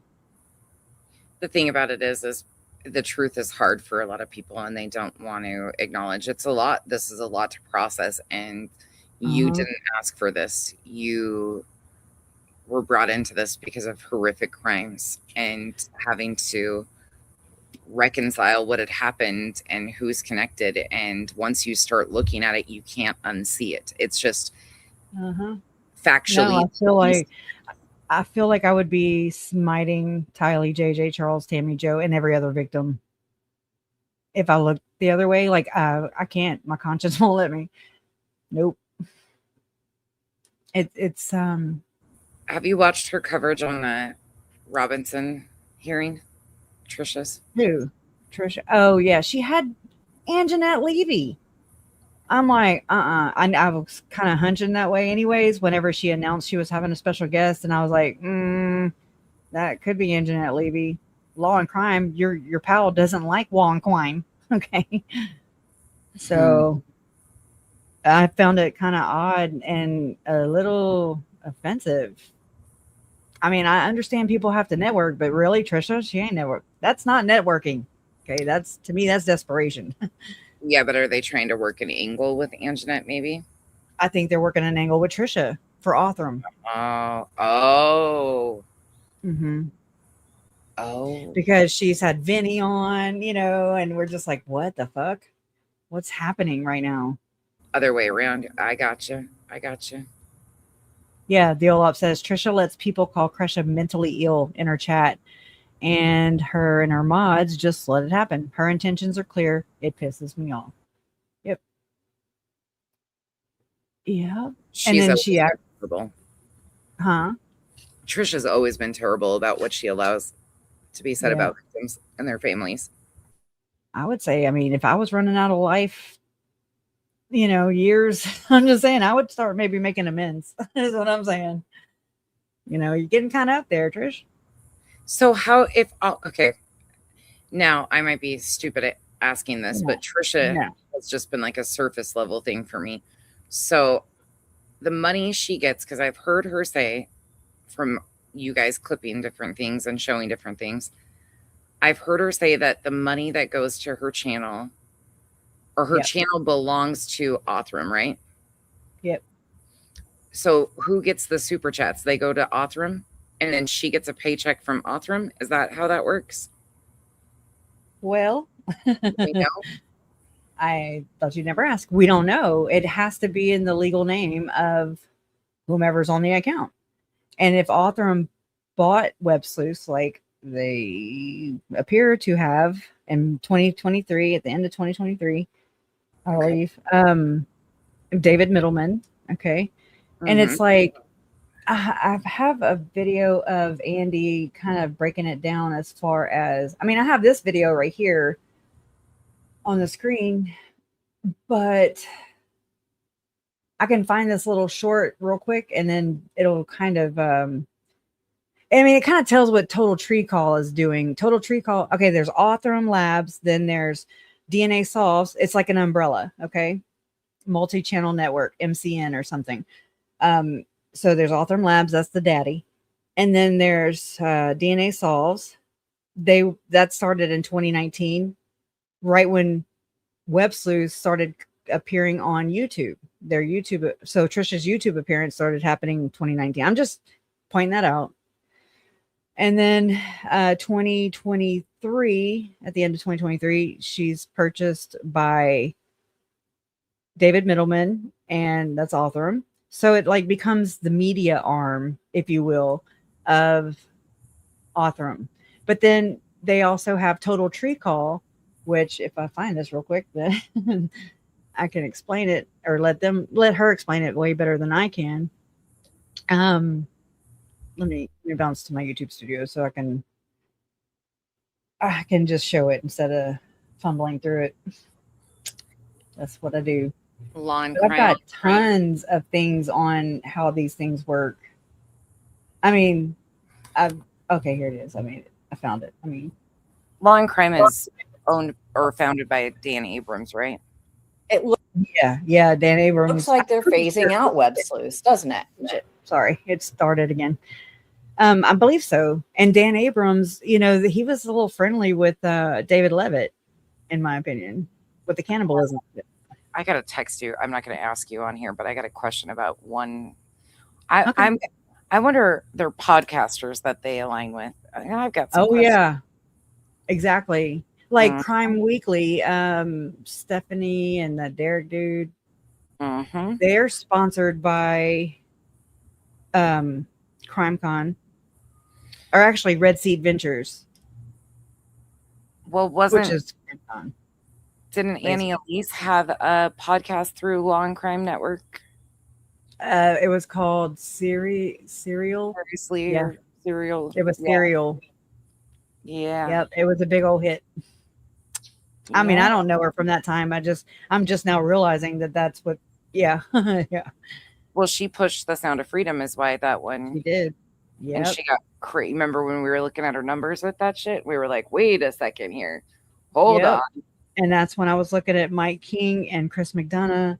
Yep. When I saw Chris McDonough was going to have OUR on, it was like an upcoming live, and he had just asked me for my email, and I just, like, okay. And then I sent it, but I have never fucking checked it ever since. Because I'm like, like, you just get to a place where like, like you don't align with some people. I'm very leery. I mean, they could be good, bad, and different. I will never know because I am not going to get that close to the, like, just, I don't know. It was on my radar, those guys. And I mean, Mike King, and I got a phone call the other night with some damning information about Mike King. I can't share it, but I've got to do some digging, and it would behoove anybody else who wants to do some digging too. It would help.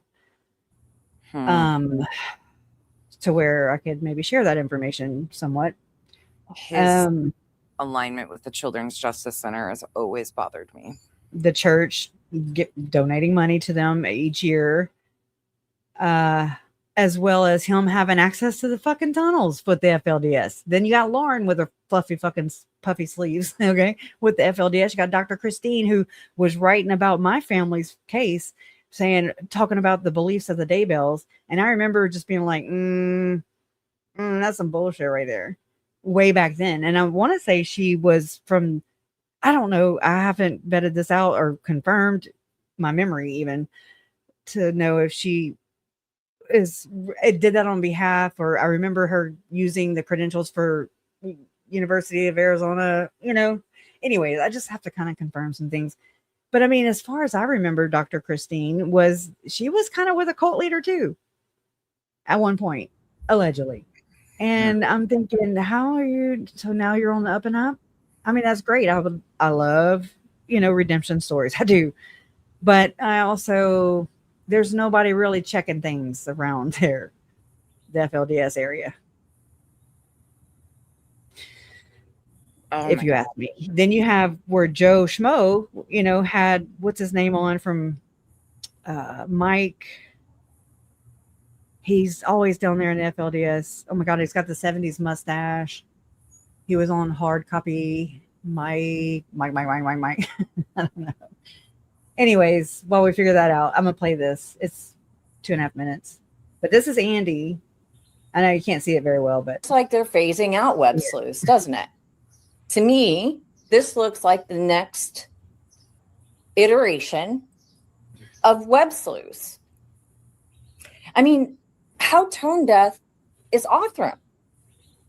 So here's how it works. You accept a task. You'll be given and here's your little fun guy here, right? Like, look how fun this guy is.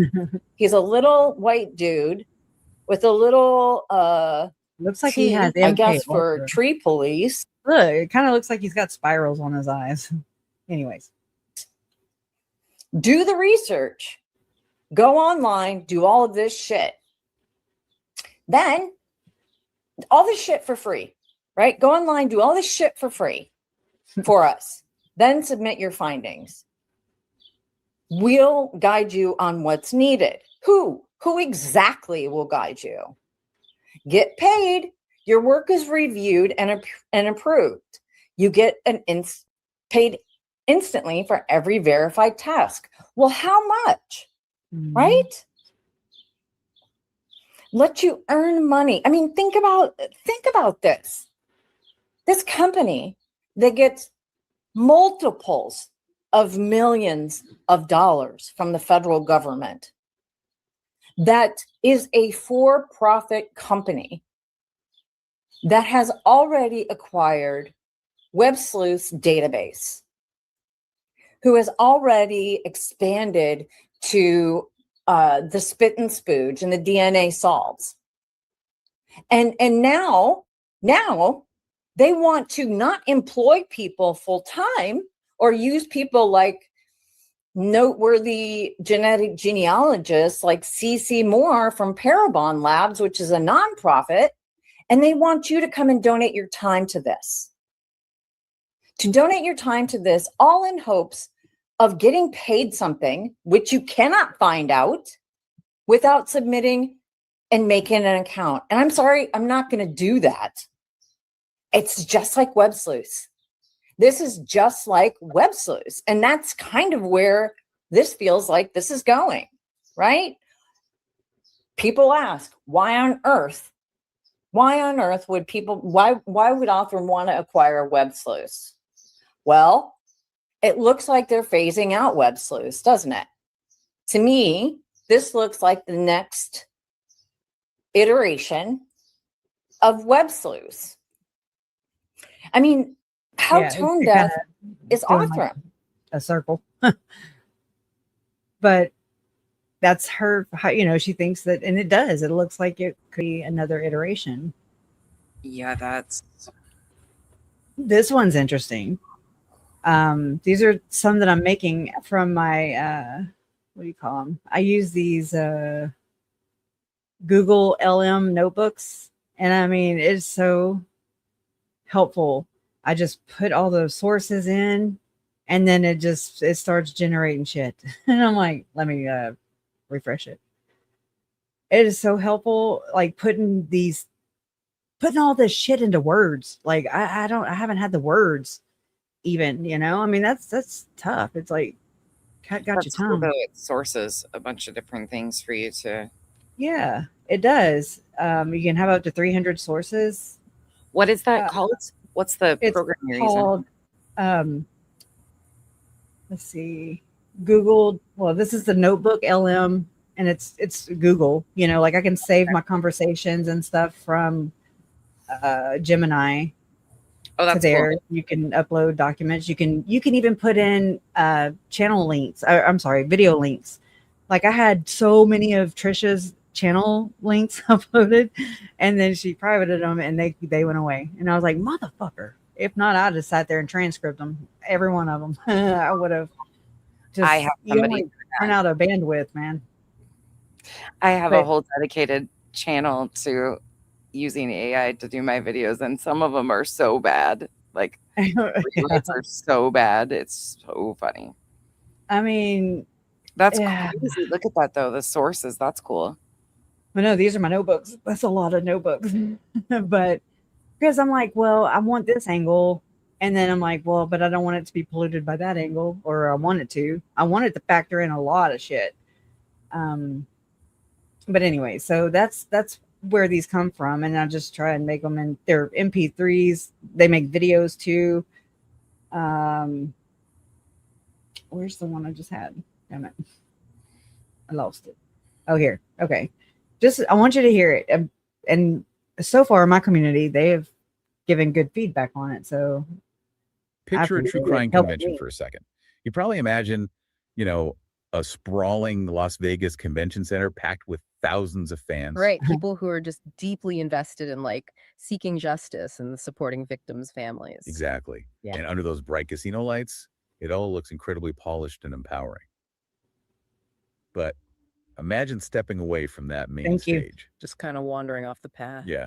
You walk down a quiet, carpeted back hallway, completely away Yes, from the crowd. that's what they're doing. And suddenly you see independent content creators being ambushed, Right. like isolated and interrogated by corporate security teams. It's a really jarring contrast, honestly. A totally different reality from the empowerment on the main floor. It really is. And that hidden reality is exactly what we're exploring today. So welcome to the deep dive. We've got a lot to get through today. Welcome to the Oh, deep yeah. dive. We are tackling a massive stack of source materials for you today. We're talking court transcripts, independent research, complex financial records, and even raw live stream footage. Which is do pretty listen. eliminating when you put it all Trust me. together. For sure. Our mission today is to untangle the hidden power Exactly. dynamics driving the modern true crime industry. We're going to start at the ground level with a bizarre confrontation come of back to crime. that. And then, follow that corporate money trail all the way up to global billionaire financiers. Right. And finally, decode this really strange esoteric symbolism that There's elite mine. media figures allegedly use to consolidate their influence. And what is crucial to grasp here is that this is not just a story about petty internet drama between podcasters. Not at all. No, it's way bigger than that. Right. What we are examining is a profound case study in narrative containment. We're looking at how highly capitalized organizations control public discourse. And how they That's how they literally get away with it. commercialize human tragedy. Exactly. And deploy these really aggressive, sophisticated tactics to suppress independent oversight. Okay, let's unpack this. Because to truly understand this macro level conspiracy, we have to start at the micro level. Mhm. We need to look at how the rules and engagement shifted completely for independent creators between the 2025 Denver Crime Con and the 2026 Las Vegas event. The Denver event is honestly the perfect starting point. It served as a massive legal stress test for the entire industry. Yeah, it really showed what happens when creators try to use the judicial system as a blunt instrument for censorship. Let's break down the mechanics of what actually happened there. Right. So in Denver, you had this clash. Yeah, a creator named Lauren Matthias of the Hidden True Crime podcast Oh, clashed shit. with a rival independent creator named Christina. And based on the court records, Lauren obtained a temporary civil stalking injunction to have Christina physically escorted out by local police. Which is a huge escalation. Oh, completely. And then, almost immediately after orchestrating this removal, Lauren launched a 9-hour live stream to frame herself entirely as the terrified victim. And what's really fascinating here is the legal strategy behind that specific move. A temporary injunction is actually relatively easy to obtain. Because the burden of proof is low at first. Exactly. Initially, it's quite low. So the goal there wasn't genuine physical safety, it was narrative control. Independent researchers documented that Christina allegedly possessed receipts. Oh, right. Like specific text messages? Yeah, text messages showing Lauren disparaging the families of actual crime victims. So by legally branding Christina as a stalker, any evidence she brought forward would be instantly discredited. People will just think it's the fabrication of an unstable person. Precisely. It's preemptive character assassination through the court system. But when this actually went before a judge, that whole strategy completely fell apart. Totally disintegrated. The judge dismissed the injunction and explicitly stated that stalking laws cannot be weaponized as a tool to shut down free speech or silence critics. Which is just a massive legal validation. See, there, I don't think he dismissed it. I think that they were carrying it over and Lauren just didn't wait and she canceled it. That's me. That's me correcting it. I think. I'm pretty sure that's how it went. This is So- interesting. It really is. I mean, and this is just one. I have many. It's and it'll touch on all the things. For the most part, it just helps me understand it, and the conversation flow of it. It helps me kind of get the context of things, and No, I like this. It's informative. conversational. Yeah, it really is. I think it is. And I mean, the videos are really good quality too. Yeah. For This independent this one's just an MP3 and I just put a thing over it, but creators. Right. It essentially stripped away the ability of larger creators to just use the police as their private PR enforcers. Which brings us to this shift in tactics. Because the judicial system refused to play along in Denver, the organizers had to change their approach for the 2026 Las Vegas convention. They couldn't rely on external law enforcement anymore. Exactly. They had to internalize the suppression. And man, the Oh. execution of that internal suppression is wild. Mm. The organizers actually comped Christina a VIP ticket for Las Vegas, kind of acknowledging the legal mess from Denver. On paper, it looks like this nice olive branch. Right, but the moment she arrives to pick up her badge, she and another creator known as Jay are diverted into a back hallway by a security manager named Louie. They're essentially ambushed. Yeah, they were told they've been placed on a naughty list and are explicitly banned from recording or using Meta smart glasses anywhere on the premises. Wait, so you're telling me they comp her ticket as an apology, but then immediately treat her like a high-level security threat? That's exactly Rico Suave. I'm just picking. I mean, I don't know. what Fucked happened. up. That feels like a casino offering someone a luxury VIP suite just so they have an excuse to strip search them at the door. I There mean, you how go. does that logically compute? Well, it computes perfectly when you analyze it through the lens of corporate compliance. This is a psychological playbook designed strictly for risk Yes. management. Not actual physical safety. Right, not at all. Look at the operational tactics event security deployed against Jay and Christina. First, they executed pretextual isolation. Meaning they made up a reason to separate them. Exactly. The registration clerk faked Well, they weren't together, so I mean, they were separate. One was the day before, one was the next day. Just correcting that too. computer glitch to stall them. That seamlessly bottlenecked the creators and routed them into an isolated ambush with security, totally away from public witnesses. So they engineer an environment where the creators have zero leverage. Nobody can see what's happening. Precisely. And once isolated, security levied these vague, undocumented accusations of harassment. It forces the creators onto the defensive, making them second guess their own behavior. And then comes the tactic you pointed out earlier, mixing that free VIP ticket with the threat of immediate expulsion. In psychological terms, that is called weaponized inconsistency. When you mix a high-value reward with an aggressive threat, it keeps the target completely off balance. They become compliant and just super anxious about losing their access. And you could see this.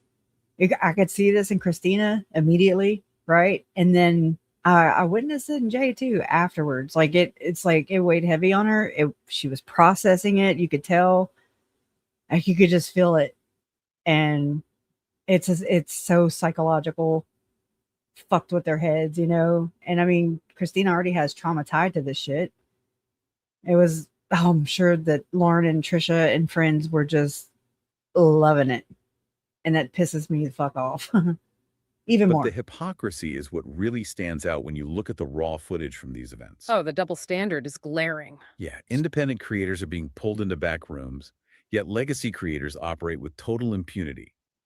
The live stream footage from the 2025 event shows legacy creator Tricia Griffith from the forum Websleuths deliberately walking through a strictly enforced no recording zone. While actively recording. Literally chanting to her audience, I'm not recording, I'm not recording, while obviously broadcasting her surroundings. That was the And she year faced before. absolutely zero consequences. That footage perfectly illustrates the two-tiered justice system governing these media spaces. Rules are selectively enforced to insulate legacy brands, while systematically suppressing the independent observers who might, actually challenge the established narrative. which is exactly why the use of technology for self-defense has become paramount. The independent researchers stress how crucial tools like Meta smart glasses have become. And we should clarify, Mhm. not to harass anyone. No. As a walking, unalterable record, think about it. If you're an independent creator walking into an environment designed to trap you, maintaining continuous documentation is your only defense. It's the only way to disprove false claims of stalking or harassment. It's basically a necessary safety protocol to protect your professional brand integrity. Exactly. And if we connect this to the bigger picture, we really have to ask who is actually architecting this environment. Right. Who is pulling the strings? Well, the organizers of CrimeCon operate through a company called Red Seat Ventures, run by the Balfi brothers, and their professional background is highly eliminating. Yeah, let's look at that. Chris I'm with Balfi you. previously served as the CEO of Glenn Beck's Mercury Radio Arts, right? Yes, and during his tenure, he made over $13 million before this massive corporate Sure. falling out. It Good point. resulted in a lawsuit alleging he created a $20 million liability for the company. Wow. So the My people bad. running this convention are not grassroots, community-oriented true crime fans. Not even close. These are highly sophisticated media executives whose entire professional background is rooted in monetizing ideological outrage and, managing Yep. intense parasocial relationships with massive audiences. Yeah, organizing a weekend fan convention is merely the surface level operation. The infrastructure they have built serves a much more lucrative purpose. And this leads into the most structurally alarming aspect of the research stack. The financial records and organizational ties suggest that CrimeCon isn't just selling tickets and merchandise. It's way deeper than that. The convention allegedly acts as a funnel to channel crowdsourced funding and human genetic data toward a private corporate lab called Othram. Wait, are you telling me a true crime fan convention is essentially a front for building a global DNA database? I'm not saying this. That's what it's saying. I'm not saying using one or the other. Just clarifying that right now. That is what the sources are alleging, yes. That sounds like a plot from a dystopian sci-fi movie. It how does a weekend event actually harvest biological data out the back door? It operates through emotional priming and strategic partnerships. The legacy creators, figures like Tricia Griffith, essentially function as the public relations arm for this operation.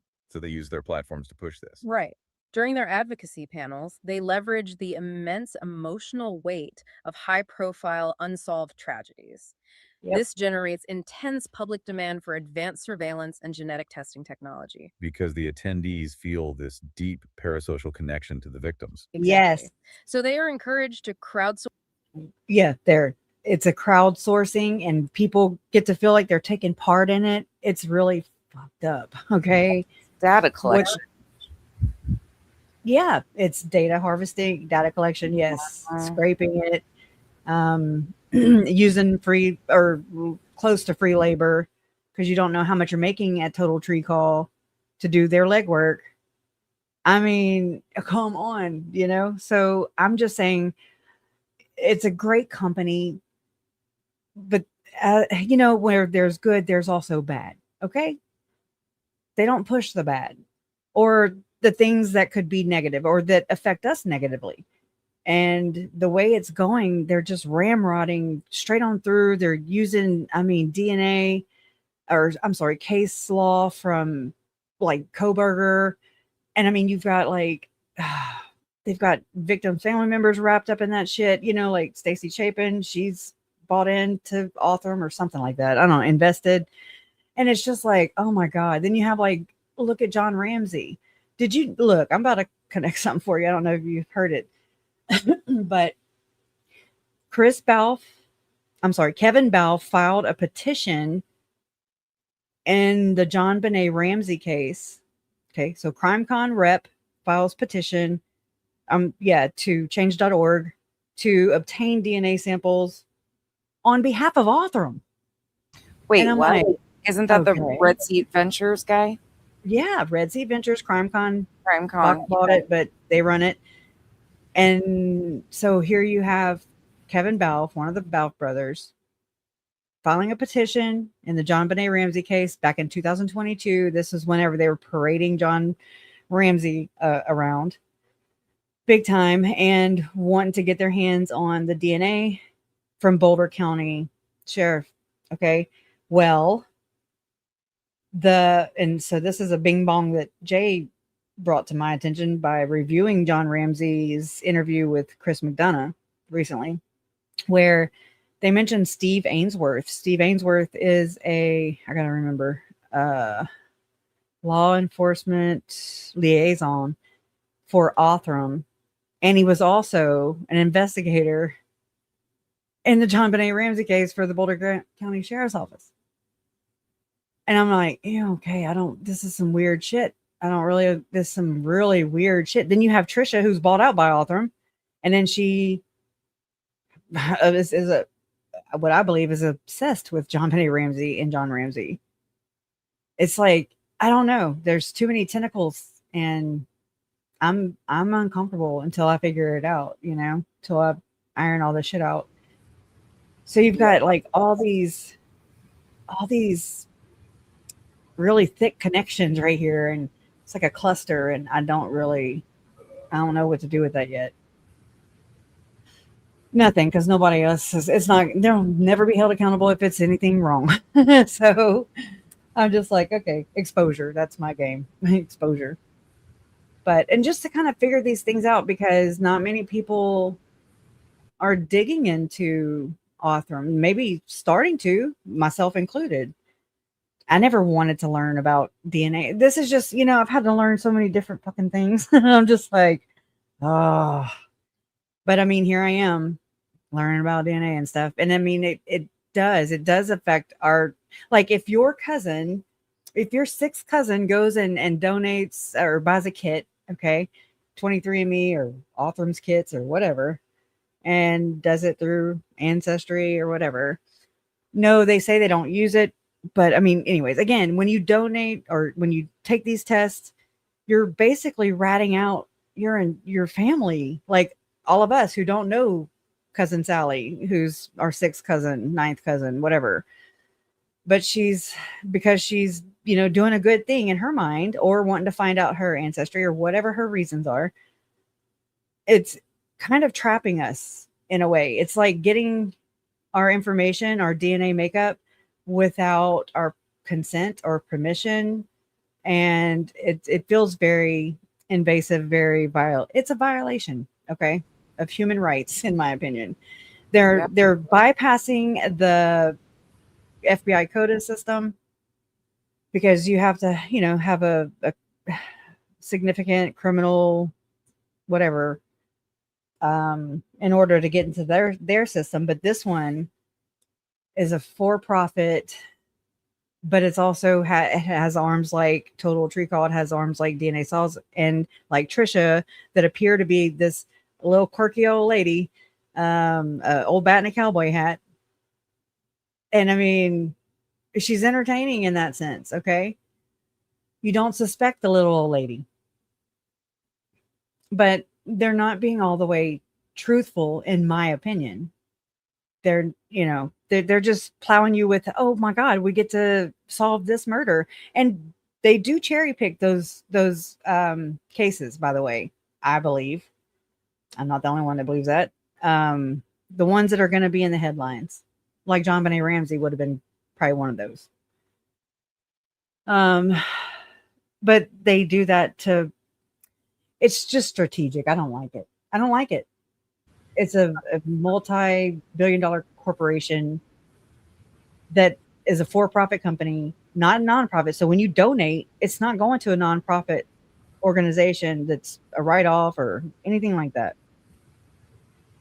Well, it just seems confusing, it's not far off, in my opinion, because if you think about, just the Utah connection in that, the Mormon church, and I know they don't own Ancestry, but that's because they're smart. Partnership with Blackstone, who is Steven, Schwartzman or whatever, Steven Schwartzman, who owns Blackstone, who is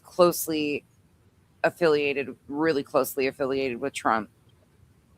And they share like Ancestry and the LDS church share like records stuff, and that's all it's in that vault. It's in that goddamn vault, man. All our shit. I don't care who you are. So this just makes sense to me that this would be another another loophole there. Look, where it can be exploited, whether it's soaking and they're exploiting that, to David Hamblin saying in order to ingest or to practice, oh my God, his Native American ceremonies, even though he's not Native American, he's exploited the Native Americans in order to have peyote buttons, okay, to administer it. So that, they find ways to exploit, in my opinion. Now, Frank Vandersloot is interesting too. He, I was looking for my little paper with it. I'm going to kind of read this to you right now. I mean, it doesn't really connect to where I need it to, but it still fills in some things. So, talent crossover. This explains why you often see figures like Nate Eaton, news director of East Idaho News, which is owned by Frank and Belinda Vandersloot, prominent LDS figures. And you see Nate Eaton featured at CrimeCon and on Nancy Grace the other night. I saw him there. Eden has been a central figure in the Daybell reporting, and it fits perfectly into the specific media network. Then you have Nancy Grace, while not LDS herself. So I wish people would not focus so hard on that, and just know that I believe they're moving to a one world, one government, one religion. So it doesn't matter. Okay, they do believe in the same Lord. Trust me. You see it in their fruits. So she has her show Crime Stories. It's a staple of this ecosystem, formerly HLN, now Fox Nation / CrimeCon. And she is a major headliner for CrimeCon, further tightening the link between Fox, CrimeCon, and this specific brand of true crime coverage. And it concludes, it says, you can validly claim that CrimeCon was founded and is operated by figures from the Mormon conservative media sphere. And it's, because I'm like, when Tricia and them were saying they're not connected to the Mormons, blah, blah, blah. And I'm like, yeah, but they are, but they kind of are. Yeah, they are. So it says, while the LDS Church institutionally does not back CrimeCon, the capital, leadership, and professional network that built it are directly derived from the Glenn Beck / LDS media lineage. The acquisition by Fox Corporation only scales this influence, integrating that specific Mormon influence leadership into the massive Fox infrastructure. Yeah. And this one, let's see. Let's see. I have this post that I wrote. It's Frank Vandersloot, owner of East Idaho News and CEO of Melaleuca. He's friends with Trump. Donald Trump or Jr. has gone there. Mike Johnson. Oh my God. There's Mitt Romney. I mean, they're buds. It just, anyways, it's gross. Do you know anything about Frank Vandersloot's brother-in-law is Eric Prince, and Eric Prince, Blackwater. Oh gosh. Oh, yeah. Okay. Betsy, there's a Betsy, I forget her last name. Oh my God. Anyways, yeah. I mean, he started out being a poor boy, and I'm just like, and he's a cop. Like he worked for Cox Communications, and I'm like, is he related to Spencer Cox, or was that his ex-wife's family? Because he did divorce. And I mean, he's from he lives in Idaho Falls, which is right there in Rexburg, and like where the kids' memorial was held, that was offered to my parents for free by Sarah Nelson, who used to be a campaign, PR campaign, whatever, for Mitt Romney, Marco Rubio. And she was like a mayor she was a mayor of some little town somewhere. But I mean, she wrote a declaration for Lauren. She got close to my parents. They offered that venue for free during Chad's trial. We had it there. Come to find out, I go outside to smoke, and I look on, it's like a strip mall, I guess you could say, but it's a theater, Colonial Theater. I looked at old pictures of that theater. It used to be a Ford Theater, I think. And it had black and white checkered floors under the carpet. I was like, motherfucker, oh my God, this is so fraternal. I can't even see straight. Like it's just, so Frank Vandersloot or East Idaho News sponsors the theater, and Nate Eaton was there to cover the memorial even.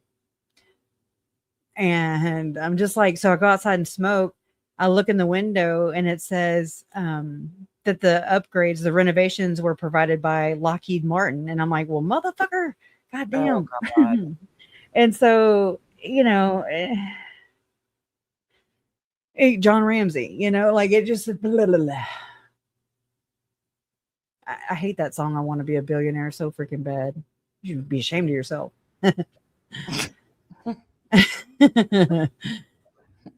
Anyway, I hate doing this to you because I feel like every time I get up here, I ask you so many questions.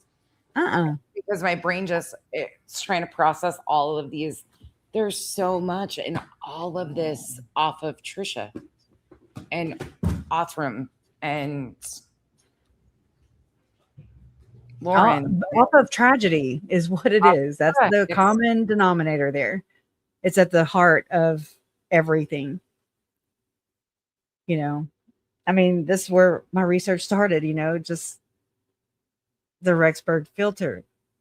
You've got the foundation of power to 2012, 2015. And I want to know more about baby Dior. The foundation. Okay, so it says 2012 LDS billionaire Frank Vandersloot Malaluka establishes himself as a kingmaker, donating over $1 million to Mitt Romney's super PAC. 2015, Vandersloot provides the seed money to launch East Idaho News, which he bought from the church. He bought it from Bonneville Communications, which is where Gordon Bowen worked, okay, and did the ad campaigns. Anyways, then you have Nate Eaton he's brought in as a news director. Then the same month, within 10 days of launching East Idaho News, July 2015, the Dior Coons Jr. disappearance occurs. East Idaho News uses intensive exclusive coverage to skyrocket its local profile and ratings. This establishes the East Idaho News model, using a tragedy to cement a media brand, allegedly. Anyways, then 2019, they would be what covers my family, you know? Like, it's like, So sometimes I wonder, of course, journalists are going to be tipped off as far as, you know, to be in Hawaii. Chad and Lori are there. You're going to get that put him on the map. Now, I'm not saying he didn't earn it. He didn't work for it. He did his job. But sometimes these things are, I don't know any other word right now other than orchestrated, helped along.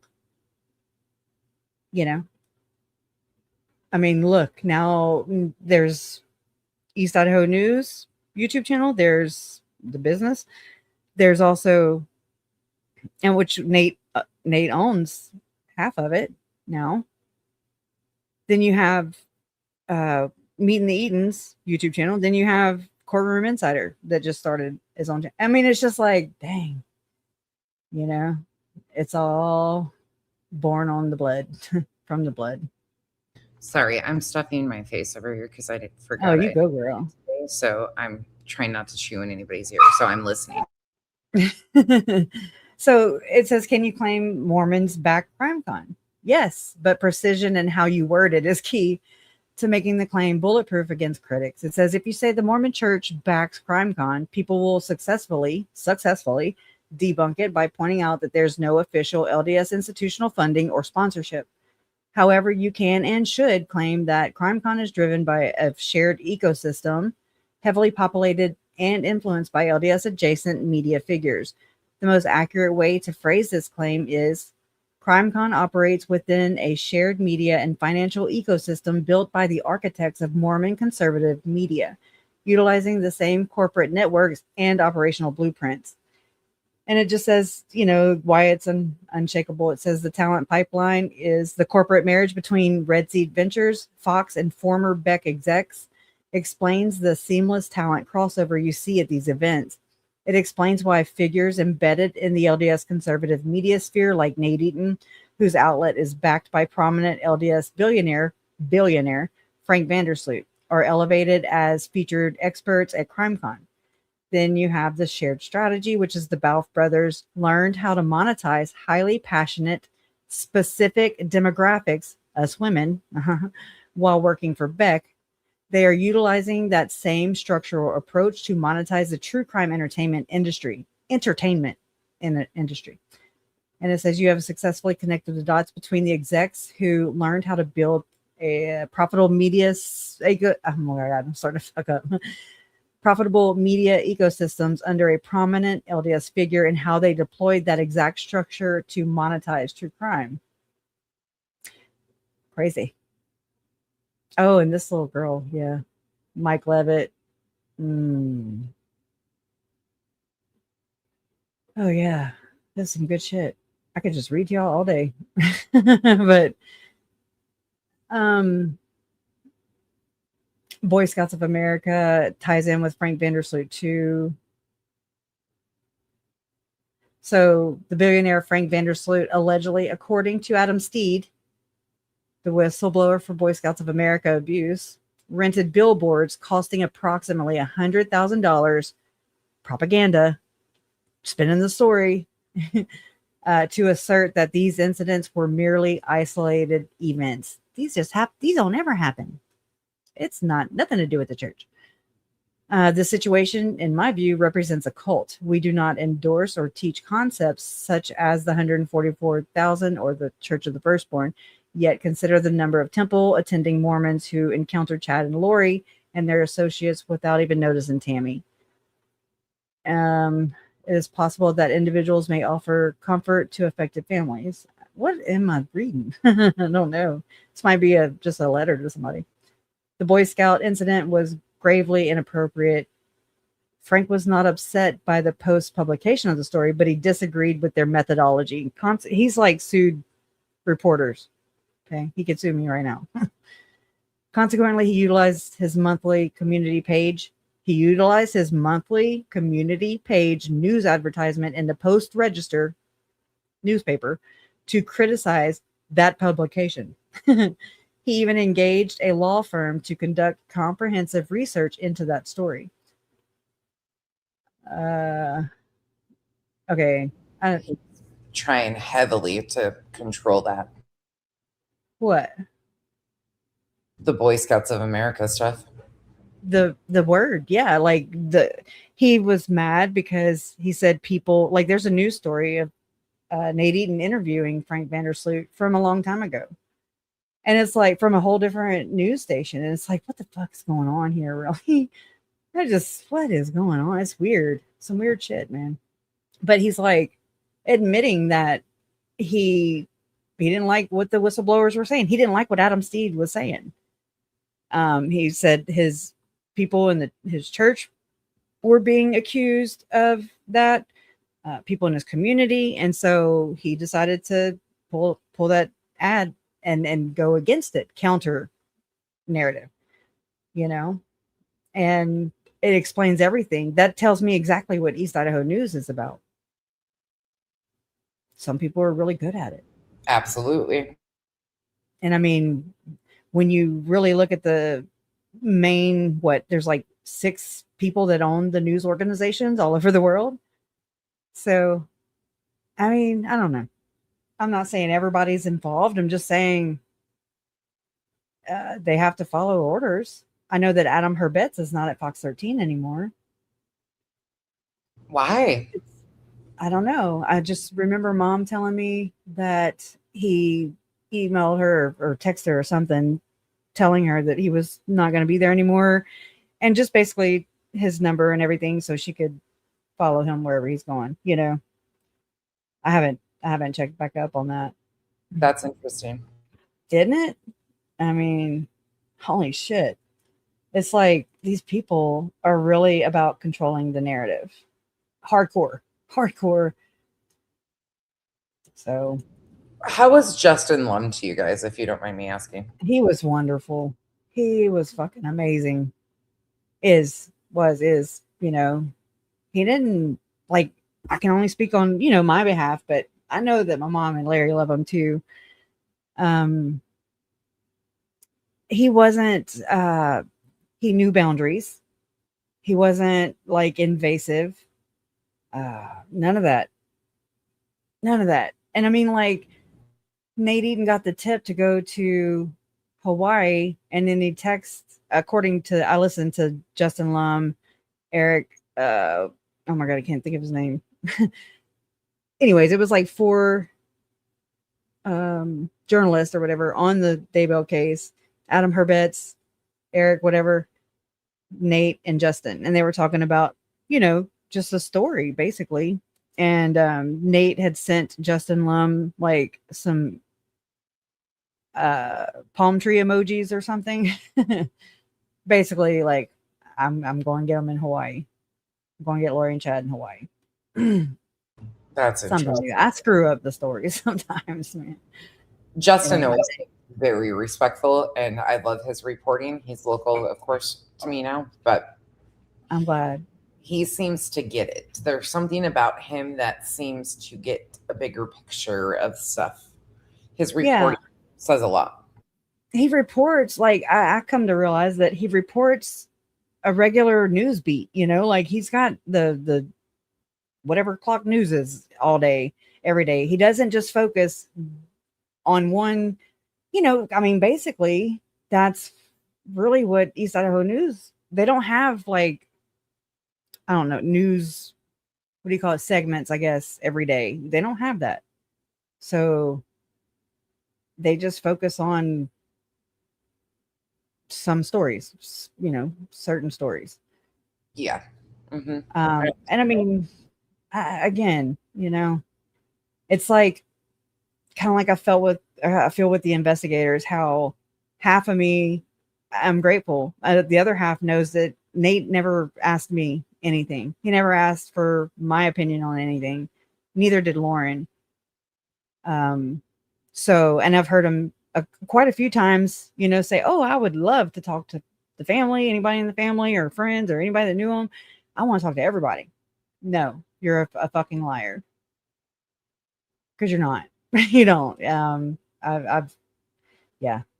That means the ones that can be controlled and they can spin their narrative that are beneficial to their narrative. I mean, I wouldn't come right out and be like, your church is the devil. You know, I wouldn't dare do that. I wouldn't dare. I mean, that does me no good. That does them no good. It does nobody any good. I also don't like how Emmy, their daughter, it's cute what she does, but it's also exploitative. If we're calling it a spade, it's exploitative. It's performative. It's teaching. I don't know. I'm not familiar with what she does. Oh, let's see. She's got her own show where she interviews people. Idaho Falls Pediatrics, proud of you supporting kids in our community, and 7 questions with Emmy. Hey guys, welcome back to 7 Questions with Emmy. Today I'm so excited for my interview. Anna Martin is the author of the Babysitters Club, my favorite book series. Everyone loves reading them. Thank you. She has interviewed Keith Morrison. Let's see. She's adorable, but she is. I mean, this is 5 years ago too. Oh, that was 5 years ago? Yeah. Yep. Oh gosh. I didn't even know this. It's I mean, I'm just saying, if we're gonna call out exploitation, I mean, Mormons, they're known for it. Okay. It's not a slippery, I mean, it is a slippery slope when you talk about exploitation and LDS. They kind of go hand in hand. In my opinion. Yeah. So, I mean, look at Ruby Frankie. Look, like, here's Jeff Foxworthy and Emmy, Craig Robinson from The Bad Guys and The Office. Colin, I don't even know how to say that. Whose line is it anyway? Dog the Bounty Hunter. Oh, what? Drew Barrymore. Yeah. Here, I'll get the link for you. Wow. Hey, dude. I know you said his name earlier. Cooper Charles. Yes. I was like, Charles. Oh. He's telling me off right now because I looked at him sideways and he how dare you. Shriners. Uh-oh. Dr. Phil. Oh, no. Dr. Phil too? Oh. Mm-hmm. I mean, like, my parents got passed off to Dr. Oz, Dr. Phil, Dateline, 2020. I mean, and more. Just, I'm sitting there trying to think, but it's like a double-edged sword. You can, as a family member looking for your loved one or loved ones, you can use social media as a tool, and it can kill you, and it can not, it can help you. It can help you find your loved one. It can just bury your ass, Look at, it reminds me of Don and Candace Wells. It reminds me of Sebastian's going wrong, like all that. It just is like, whoa, what the fuck happened here? And why is it the focus is not on the missing children or missing person at all. It becomes like a mudslinging contest. It is. And then it's over. It's done. Like, you're never going to get that momentum back. You're never going to get that. And they haven't, you know.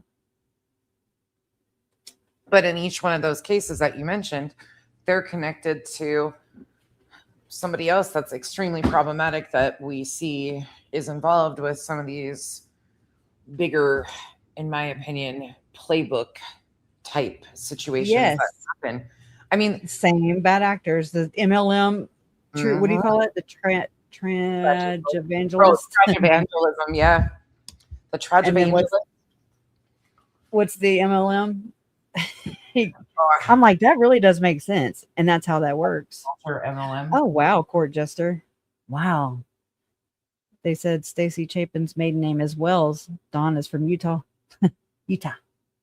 Listen, after 4 years on this app, I'm over here just creating my own terms and shit because I just mumble anymore anyways, because I can't even believe what you watch or listen to. And half the time I'm like, okay, well, let me just create some new words. But tragedy, like these people, the faith manipulation is so heavy in some of these spaces. Now, there are good people that are ethical in reporting and stuff. So that's not a blanket statement. Unfortunately, it's the people that we pay attention to that are the worst of the worst usually. Oh, Kresha, I found something just... Oh, I was like, I just changed the things. That's all. No, I found a channel. Somebody sent me a channel that I've never seen before today. Huh. I've never seen somebody talk about victims, or it was about sorry, the way that these two men sit and talk. Like, a lot of people have differing opinions on innocent or guilt. It doesn't matter. The way these two males, I'll text it to you, the link of it. Yeah. Now I'm like, oh man, I love that. I've never seen anybody talk so terribly about anybody. Like, it is terribly. It's horrifying. Oh, these no. are calling her, like, Karen Reed, just heinous things, talking about, excuse my... yeah, they are vulgar. They say that she has a leaky butthole, but they're called, like, it's a murder men podcast or something. I'll send you the link for it. Oh my God. It's horrific. And it's got like almost 40,000 subs. That's why. It's gross. I mean, we have to just come to grips, y'all, that people aren't like us. And we just have to accept that they're not going to be like us. We're not like them. They're not like us. They're not like us at all. And, it's kind of like, I get to a point where I'm like, you just got to know better by now. There's the Epstein's out there for the most part. You can fill in the fucking blanks. If not, you might need to go back to school or go to common sense school or something. And stop putting your head in the freaking sand. Okay. Because now it's a choice. It is now a choice to avoid it. And so I'm putting more responsibility on people instead of giving the benefit of the doubt. Okay. Because they don't want to know. And I mean, they're too busy look, I watched Dr. G earlier and I was very disappointed because it seemed to me like he really discredited the people that spoke at the House Committee, Senate hearings or whatever. And I'm just like, dude, come the fuck on. I mean, you cover this shit, but again, I feel like it's controlled. Yeah, I've had some issues with his coverage of stuff in the past. Yeah. Blind loyalty. Yeah. And it's called sponsorships. Okay. That's how I kind of look at this now. Like Joe Rogan, people, again, it's idols, like, just don't worship anybody, y'all, and you're good. Just know that everybody is capable of doing some really fucked up, heinous shit. And if you didn't see them, like if you weren't actually there, you can't sit there and like vouch for people like people do. I mean, they're like, no, she's a good lady, and her daughter went to school or whatever, I mean, it's just like, are you done? Are you finished with that? Because, I mean, people do it every day. Chad was serving a calling at the time of the murders. So, I mean, it's just, and people vouched for him. People vouched for him. And I've just come to learn, I was not there with Charlie Kirk, with Tyler Robinson, with none of these cases. Okay. So I don't know 100% sure. And I have a feeling that a lot of us don't. We're not there. So unless I saw it, heard it, felt it, smelled it, if I was there, then I will vouch for it wholeheartedly. I will die on that hill. But I'm not going to sit here and just, fight for somebody just wholeheartedly, like they prey on that. They prey on the goodness of our hearts, that giving them a benefit of a doubt. They depend on that shit. Audience capture. Is that what it's called? Is that the name of the show, or is that what they do?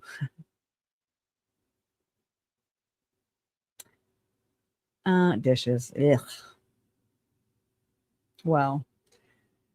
Oh, yeah. Okay, I see this now. It's a whole psychological experiment where you think you're pushing a button and zapping a person in the next room. What will you do as you crank up that electrical current and the person cries, right? Oh,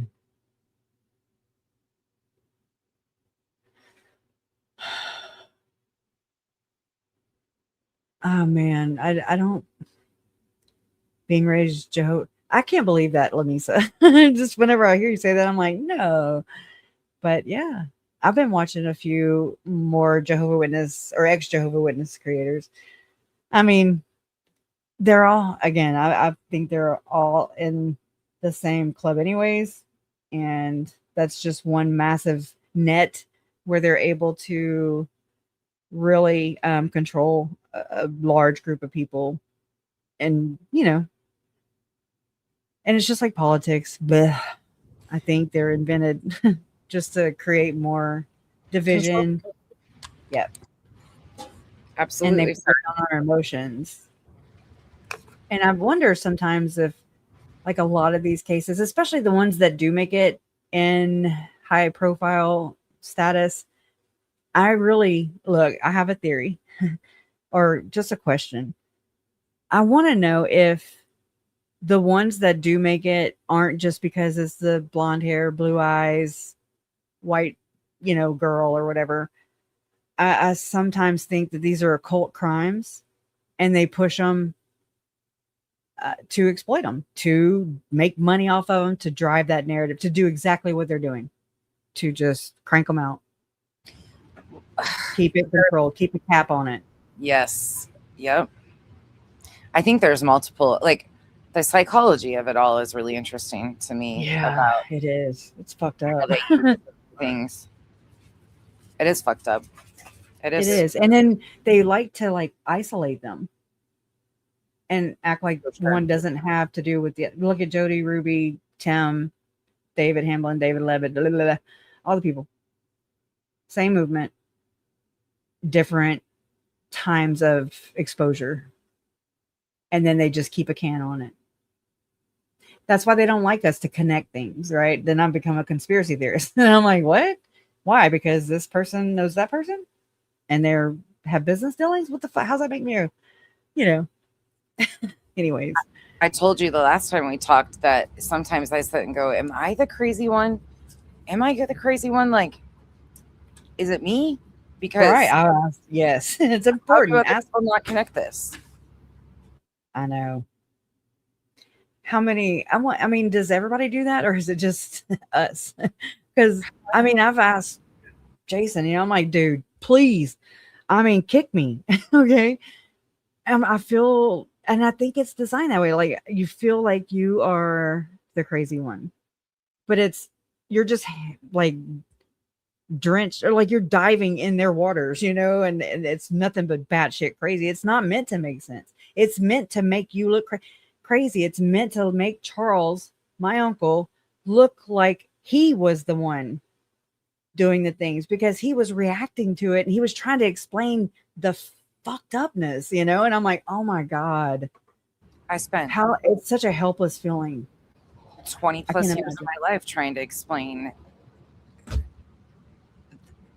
what, Yeah.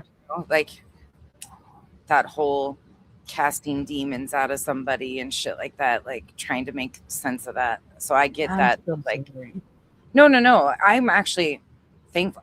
There's just so many things that when you try to explain it to people, they do look at you like you're crazy. So I think I'm used to that portion of it. It's just sometimes it feels like, especially in Yeah. this space, watching them use tragedies, the Yeah. way that tragedies are exploited, the go-to, and it's so, for so many people, it's the easiest thing. It gives them like pleasure, relishing, but it's also interesting to watch the psyche of that, because they get pleasure in watching other people's downfall and criticizing the worst moments of their lives. But yet, if you shine a little bit of a light in their direction, it's, oh, nope, nothing to see here. Right. It's the Yeah. weirdest thing to me, because none of us would want to be in your family's shoes. Nobody. Like, I can't even, and I actually think I'm glad that I get to go back and look at this when it's, the case is not ongoing, because I think some of it is intentionally pushed to emotionally drain people so they can easily control a narrative. Because if you emotionally drain people, and these are tragedies, like your family story is an absolute tragedy, so on the very just tip of it, it is horrific. And I want to know, I'm wanting to share, and as I'm going through it, right, it's really tough to process. I'm like, God damn. I mean, does this fucking ever end? No, it does not. It does not. And you got to think about every year on the anniversaries, they bring up all these, especially the more infamous cases, right? And they have the families back on. It's just a fucking constant cycle. Yeah. And I mean, I kind of feel like it's almost better to not be pushed into the spotlight. But I mean, I can't say that because, of course, it sucks when your family members are missing and you don't know where the fuck they are. And that is horrible. I don't wish on my worst enemy. I'm glad that ours at least came to I don't even know, uh, understanding, I guess. I don't know. Yeah. That they weren't missing anymore. Right. But think about how like Judge Boyce kept their bodies. Like, why? Why did they fucking keep their bodies? I thought that was normal. I ain't never been through this, like we don't have there's no like guide, how long they're going to keep your loved ones in a freezer while trials happening, like why don't they do that to everybody? It's weird. It is way different, isn't it? Yeah. See, there's, I why? haven't dug into it because it's weird. I don't. And then why? Look, y'all, I've learned of the prominent names that I've researched that are around Chad and Lori. As far as like Janet Russin, you've got Rod Meldrum, you've got I'm missing one. Anyways, Levitt. You have the Levitt crematorium. You've got the Meldrum crematorium. You have, what was the other one? Anyways, it's another crematorium, funeral home. Then you have, Russin. Yeah. I don't know if that's connected to, I'm just talking about the last names, I'm like, wow. Then you have Rob Wood. His relative owns Wood funeral home, crematorium, and that's who cremated the kids. And I'm just like, this is just so fucking close. I don't like all this. So uncomfortable. It's a lot. It's people. I'm sorry. The people that I've researched that have access to funeral homes and incinerators, kilns, like the Potter, what's his name? Joe Binion. And you're just like, nothing to see here though. Nothing. Nothing. Okay, I'll just tell you. There's another creator that I recently stumbled upon because of Olap putting the blame where it belongs. Who? Olap introduces me to some new characters. But this person created a YouTube channel because she was an independent journalist, or claimed to be for another. She reported for a small news organization, okay? And then she started her YouTube channel, and she had sponsors for her YouTube channel. She was sponsored by politicians, a funeral home, and attorneys.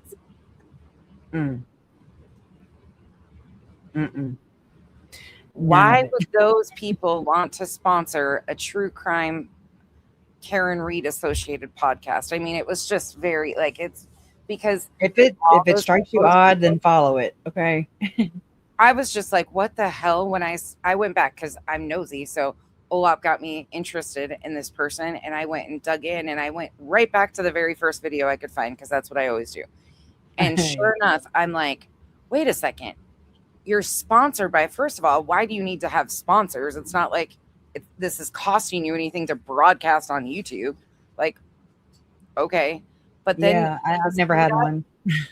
To see that in real time, though, like right in front of your face, and it's like, oh, ouch, this is weird. Yeah, that is. I mean, that's a weird combination. It's really weird. Yeah. But almost like it's selected. Yeah.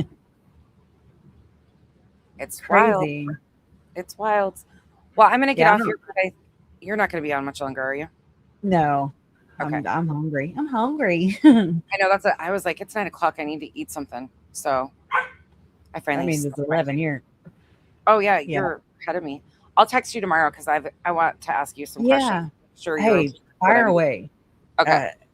It's just, it kind of jars my memory too and gets it out. I also don't want to open up any unnecessary wounds or anything either in my deep dive at all into this, and I want to do it right with respect to you always do and everybody. You always do.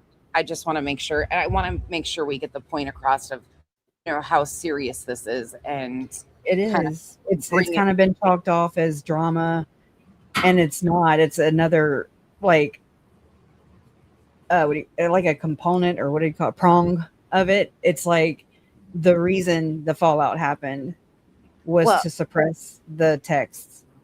Yeah, and I think that's what people often forget. They get caught up in the fact, and I think that was part of the purpose of the 9 hours, was to catch people up in that it was just drama between Lauren and Christina. No, it's not. It's not even remotely to do with that whatsoever. There is a lot more underneath this, and I think so many people push it off as drama between, adult women. That's not what this is. This is so much different than that, and I think peeling it back some and showing how it led up to this is important. It is. It is. And I'm about to fucking cry, because it's like, we need all hands on deck. For real. Like, it's going to take a village, a movement, a wall of saying, no, the fuck you don't. Like, we don't tolerate that shit. Right. I agree. You can't be both. You can't talk. It's just like the church. You cannot talk out of both sides of your mouth and like maintain. Okay. You're going to have to pick a side, lady. Right. And man. Well, I'll do whatever I can to help. So thank you. Of course. And what they did to Christina is just fucking gross. It's gross. And it's evil. And I don't really use that word, but it's fucking evil. But it was useful. If you think about it, it's useful because it worked in her favor. Yep. In it many poisoned ways. the well. Yep. That way, everything, like what I'm saying, what mom said, or what we say, it's just chalked off as, you just hate Lauren. You're just jealous of her. You're just blah, blah, blah. And I'm like, go fuck yourself. Okay, first. Do that and come back. And then, I mean, just really, you don't get it. You're not here for the right reasons if that's what the fuck you think. If that's how you well, I don't measure myself, my worth or anything by numbers or subscribers. Obviously, you know, like I have just kind of been an organic growth. I don't have sponsors. I'm not paid to tell you, you know, to talk. I just, you know, I know I don't make sense half the fucking time, but it's like, it's such nonsensical information anyways. And this is another way that they, in my opinion, exploit victims of violent crime. You do have trauma. They prey on that vulnerability. You have memory problems. You're more easily controlled. You have, you know what I'm saying? Like you fall into line.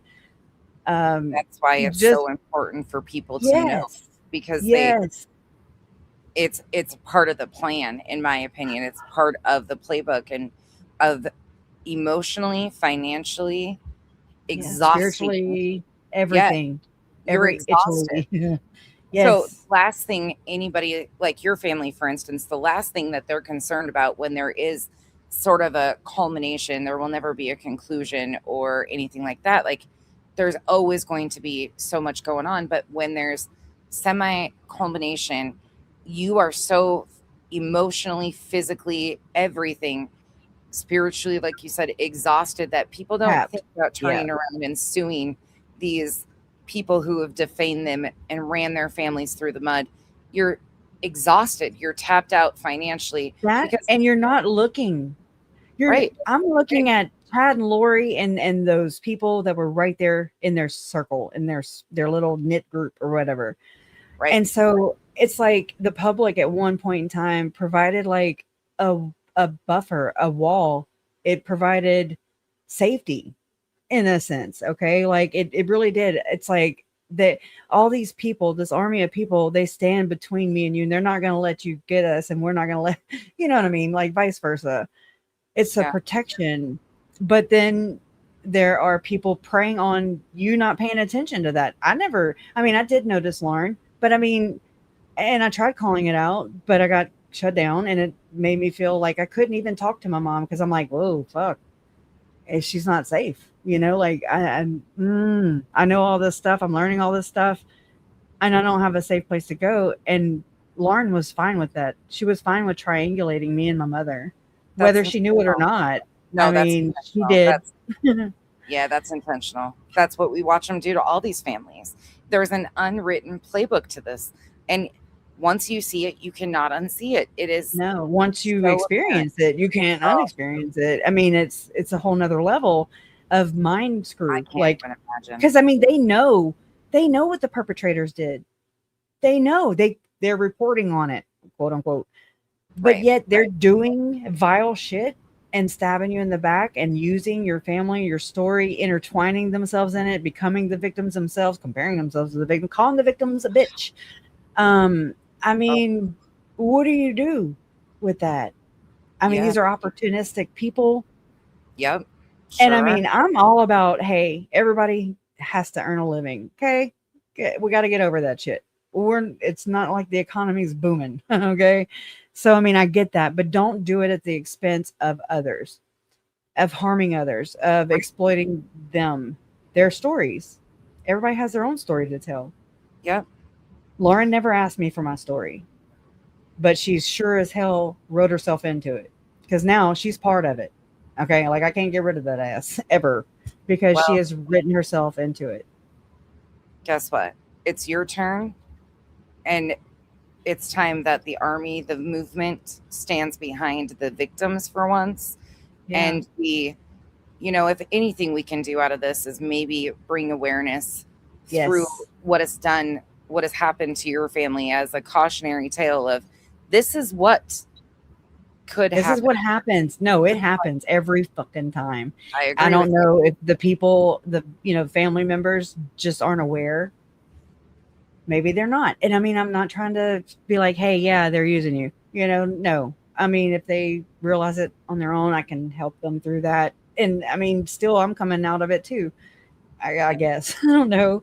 I don't know. There's like so many different levels to this shit. I think you were disconnected just enough to see. And I watched a lot. Yeah. Of my parents, and I'm just like, I remember thinking when they were on Dateline and a video of mine was used, and I was like, ooh, they own it now. They're gonna win. You know, like, oh, it's my video. Nobody asked Netflix. They didn't blur out my stepson's face at all. He was digging in his nose. I wish they would have. Okay. I'm just saying, like, that's overstepping bound. My daughter's face is not blurred out of a lot of photos that were shared.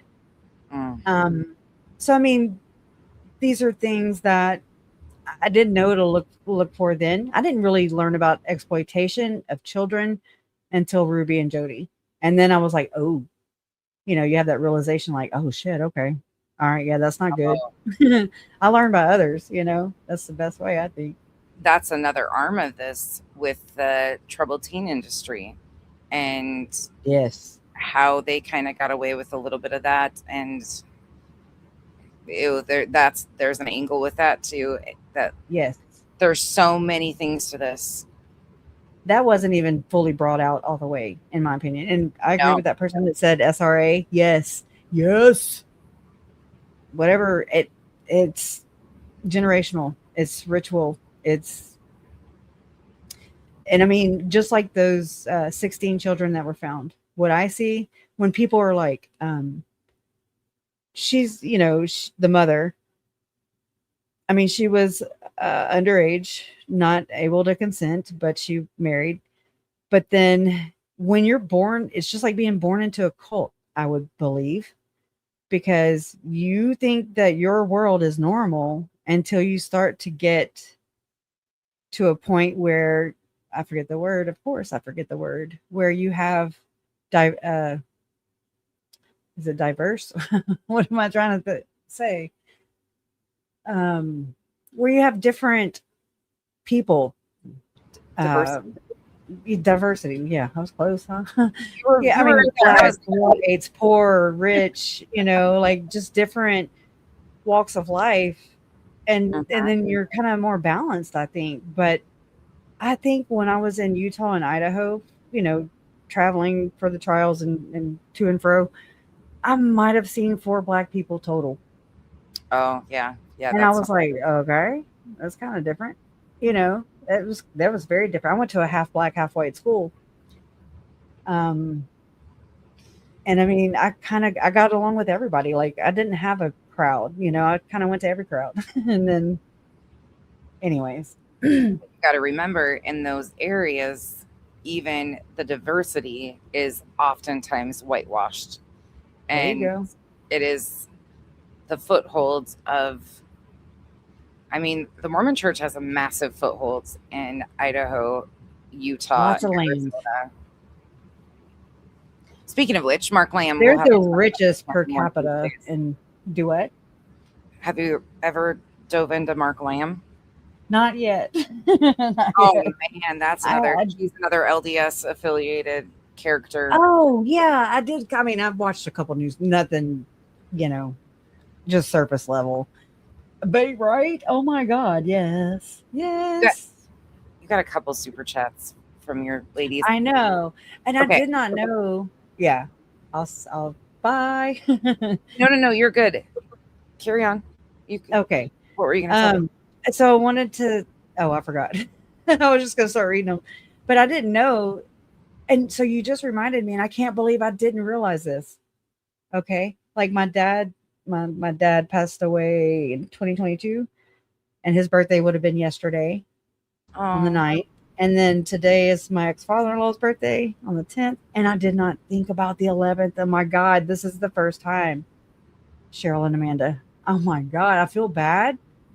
And then I also feel sad. But I'm so grateful for you guys. And it takes a village, man. It really does. And I love and appreciate my village. Y'all are the best group. You do have it. Well, you have some amazing, protective, caring people. Faye was the one that kind of got the boot under my butt and said, I need you to. I'm so glad. And I was like, you know what? I've been low-key praying for that shit. I'm like, come on, nonsense. We need you. I got you. I'll do it. I felt bad because a part of me felt like, oh my gosh, if I go back and do content on this, people are going to say, oh, she's just using, and it's not. There's so much there that can be shown and so Yep. glaringly obvious. I think it We've is. learned so much just from grazing over it the first, you know what I mean? Like over these past couple months, we've grazed over things. I go back to a lot of what Jolene has pulled up, what there's a tight knit, and not say tight knit, but I mean there's a group of us, a core group, I guess you could say, that I mean I really appreciate what we have uncovered collectively. But so from that creates more questions, more research, more things to dive into, more rabbit holes. So I mean, the more the merrier. I think that this is also a very important element of violent crime. It's not just, I'm unfortunately learning, it's not just once the gavel swings and the person's convicted, they're done. I mean, you've got people interjecting themselves into these cases, could cause and have caused, what do you call them? Oh my God. Retrials. I don't know what to, I'm like mindless right now. Yeah, or whatever. The conviction overturned. That's scary shit. You know what I'm saying? Like it's like, oh shit, that protection, although it's invisible and sometimes it has bars, you know, I mean, physically, it doesn't. My mom's on their hit list, okay? And I have a problem with that. And I mean, because I've researched Ervil LeBaron and how when he was in prison, people still were murdered. Whenever he died in jail, in prison, people were still murdered. My mom got a zombie name and was deemed dark. And I don't know if they had time, you know, just ran the law caught up with them. You know, I don't know. But they did so much damage in such a short amount of time. I mean, I don't underestimate these motherfuckers. You don't know who the cult is, okay? Well, and they're not like they don't have membership cards unless they're temple goers. Anyways, I'm joking. You're not like off though, and we're not done seeing this. I mean, I think we both had a panic when that kid went missing here in Arizona, that Blaze Thibodeau, and they took him to, thankfully he was found and brought home safely, but that was all around similar belief systems, Davidic servant stuff. Like Harrison, Visions of Glory, Julie Rowe, Abraham Gigliotti, same clique. Same thing. And I know at that time, I think all of us just gasped, like, not again. And unfortunately, I think there's more and more of this that we're going to. And if anything, wasn't it the same ward? Yeah. Gilbert, Arizona. It was Gilbert. It was Gilbert. Yeah. And theirs was. And they cited Lori in the legal papers. But that's I think how they got law enforcement to actually kind of pay attention to the seriousness of that was by bringing up. Yeah. And it just makes me wonder about how slick are they with mind control? I think it still fucking exists. Okay. I think they've sharpened it and it's like on point. And that's why we see what we see. Yeah. And I just don't know what it is that I respect things until I can master them and knowing everything I can about it, you know, like, I respect those things. Sorry. Because I don't know what I'm up against, you know what I'm saying? So I'm like, really like, what we got here. Yeah. And until I kind of feel confident, like I know it for the most part, then, you know, because if you don't know who your enemy is, and I say enemy, you know what I mean? Like you don't know who knows you, or you just don't know.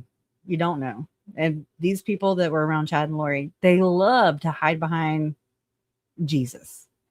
And I couldn't think of a more dangerous person to confidently, I mean, egotistically stand behind Jesus. To me, that's a very dangerous person. because, anyways, I know not everybody has the same beliefs. And I mean, mine change, but to me, that's very historical figure. That, I mean, to me, that's just yuck. It's like, if you're going to do that, no wonder the kids were found the way they were found. No wonder they picked people who were not suspecting a war, that takes that's a pussy. Sorry, I said it. Okay. It's a coward to pick on people not suspecting, people who trust you, who love you, and, want the best for you, and your children who depend on you. And I mean, but it's the ultimate betrayal. I can't think of anything worse than weird people hanging around. Your mom's hanging around weird people, and your dad, your stepdad, whatever, Charles, Tylee, he was Tylee's stepdad and JJ's dad. I mean, for him to just be murdered like that. And then she just goes on, moves, changes everything, rips them away, isolates them, and just stripped things away. I mean, JJ, I just picture him on that ride, at Bear World, where he's just sitting there all alone. And I mean, I sit here and try to picture the thoughts of what he must be thinking and feeling at that time, because I mean, he didn't have a sister, he didn't have his dad, he didn't have his mama and papa. Hell, he didn't even have his mom. He didn't have home, Bailey. He didn't have school. And he just looked so alone. And I mean, I miss him. But anyways. I'm sure you do. I'm really sorry, Kresha. It just sucks. It sucks. I shouldn't have done that. I shouldn't have went there. But no. I mean, it's a hard spot to go. You got to kind of. Sure, you fight it all the time. Yeah. I usually don't go there, and so. Well, here's something to distract you for a second. One of your amazing subs just gifted 20 memberships. Oh my God. I just saw it. I just scrolled down. Thank you, Margie. Thank you. It's so nice. Thank you. You were loved. So. I definitely feel that. Or I wouldn't be here. Like it's like allowed me a place to talk. It's allowed me a place to just spitball. It's allowed me a place to grow closer to a community I had no idea was even building up around me. I always looked at it like it was Tylee, Charles, Tammy, JJ, and Joe that brought us all together. And of course, that's exactly what brought us together. But the people that I love seeing here, and I look for y'all. I'm like, oh, where's just me? Where's I look for people, and I'm like, I wonder where Dr. Vonda Kay is. I haven't seen her in a while, and I'm just kind of worried about her. Just kind of checking on people, and I get used to you guys and your personalities, and I mean, I just respect you guys a whole hell of a lot, and I love nonsense. She don't put up with no bullshit. And then you kind of just bring home back. You're just chilling with a friend, like, even though I'm not there, I know it's parasocial. I get it. Ha. Whatever. Doesn't have to be bad. We've always had a way of just going back and forth, just very naturally. From jump. We just exchange. Yeah. It was just this like natural connection of like bouncing ideas. And I think because I was coming to the understanding of, oh my gosh, this is so much bigger than about the time you found me. That's such a relief. I think you felt validated because I was so new and couldn't figure this out. And it was somebody else kind of coming to the realization, oh, this actually is Yes, it was such a it's Yeah. such a relief. It's such a relief. You have no idea. Like I feel like, oh my God, she gets it. They get it. You know, whoever it is, it doesn't happen very often, but I mean, they get it. You know, Well, you have a whole group of people. The entire island of misfits supports you, adores you, because it is truly amazing to watch people that have been, you know, and that's the one thing I think yeah, I love so like much about body. communities is we're learning a lot from these women and men who have been around for decades before us and can connect pieces that are outside of our vision. Absolutely. Encourage us. That's the coolest part, right? I mean, really, that really is. I love that. Just like all generations, it's just people. It's like we're human. We're just human, all trying to figure it out. And I think we all hold a piece of the puzzle. It's healing. There was a part of it, like, and I don't have your experience, and I would never like, but I think there's a part of it that when you're trying to understand, when you're trying to understand a machine like this that has just so much, so many gears being evil too, like true, genuine evilness. When you're trying to wrap your brain around how can this happen, but yet you're told that this is all about love and compassion, and when you're or money, power, sex, even, you know, they labeled it as money, power, sex in the trials. And I'm like, that fits everybody. So it's more than that. But I mean, I understand their goal is to convict. Mine is to seek justice through understanding. Right. Right. And it's probably something we'll never fully understand at all. But I think it's part of it is healing to kind of go, okay, we're not alone in these thoughts. We're not alone in understanding that this thing that so many people think is so loving and or a drop in a bucket, you know, like it's just, I don't know. I mean, I guess we might be talking about different things because I'm sitting here talking about dropping a bucket. You're talking about loving and healing, but it's still a process. You're still going to feel all those things. It's still on the same track. Yep. It's still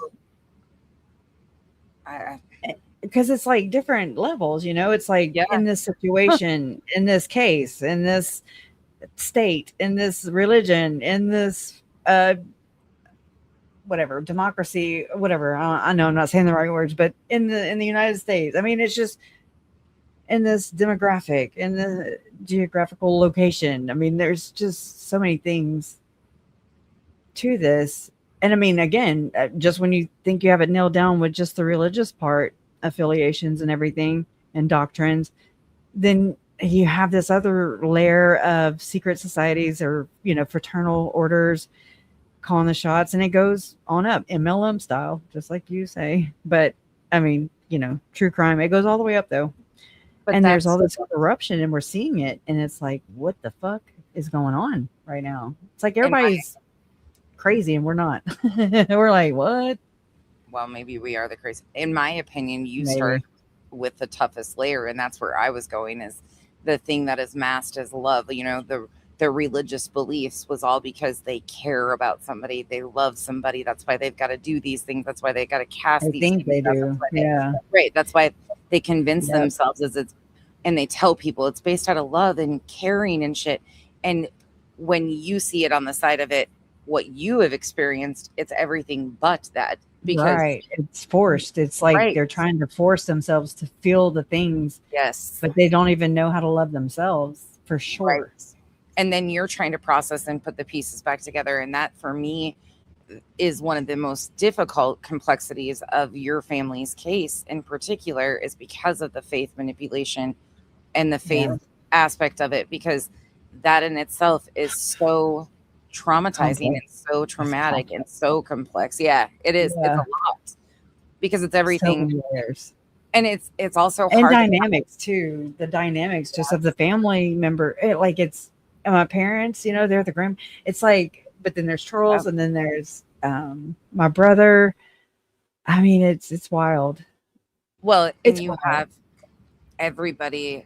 It's one of the hardest conversations to have in a public space too, because we're not saying that everybody is evil that believes in XYZ. Mm-mm. Not No. everybody that, you know, and we're trying to walk a fine line of having an It's open hard. dialogue It's hard. Oh my God. and not offend and be like, but these things are reality and these things are people's real experiences, and this is Right. really there. It's difficult for sure. I'm going to take it back before I leave really quickly, because I'm fascinated by this, Kresha, but it's another rabbit damn hole. Listen, Kyle gets me in these holes and I continue to fall for it. He's the one that got me a line or something. It's his fault I got into the Tim Ballard shit. He encourages all this stuff because he knows how much I enjoy like some of the. Okay, I'm going to read you these 7 phrases. The chat will know because they already answered this earlier when I came in and asked this. But here's the 7 tenets of an organization, and I'll tell you at the end who it is. Compassion, strive for empathy toward all creatures, guided by reason. Justice, struggle for justice over laws and institutions. Bodily autonomy, one's body is inviolable, subject to one's own will. Respect others' freedom, including the freedom to offend. Beliefs should align with scientific understanding. Rectify mistakes and minimize harm. Act with compassion, wisdom, and justice. Do you know what those are? Or who those belong to? The Satanic Temple. Yeah, I kind of put that together earlier. And I remember reading it. It reminds me of a lot of these people's principles, like Jody Hildebrandt's principles, like Chad Daybell's principle, their alleged principles. And it's like, if they can, or Tim Ballard, Ken Krogh, I mean, they have these, they talk about them all the time.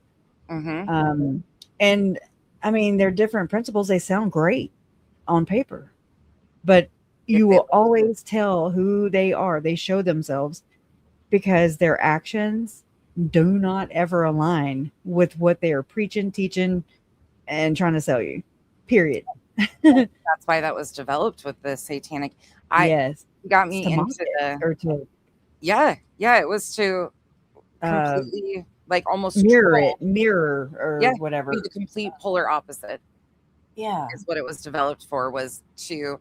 But I think it's such a like those are such baseline things. I was blown away. First of all, I've never gone down that road except with the Satanic Panic, because that ties into what we've talked about with Tim Ballard and Lynn Packer's, cases and stuff. So they created that label, the CIA did, as well as conspiracy theorist, and it's still working full overtime. They got good rides out of that one.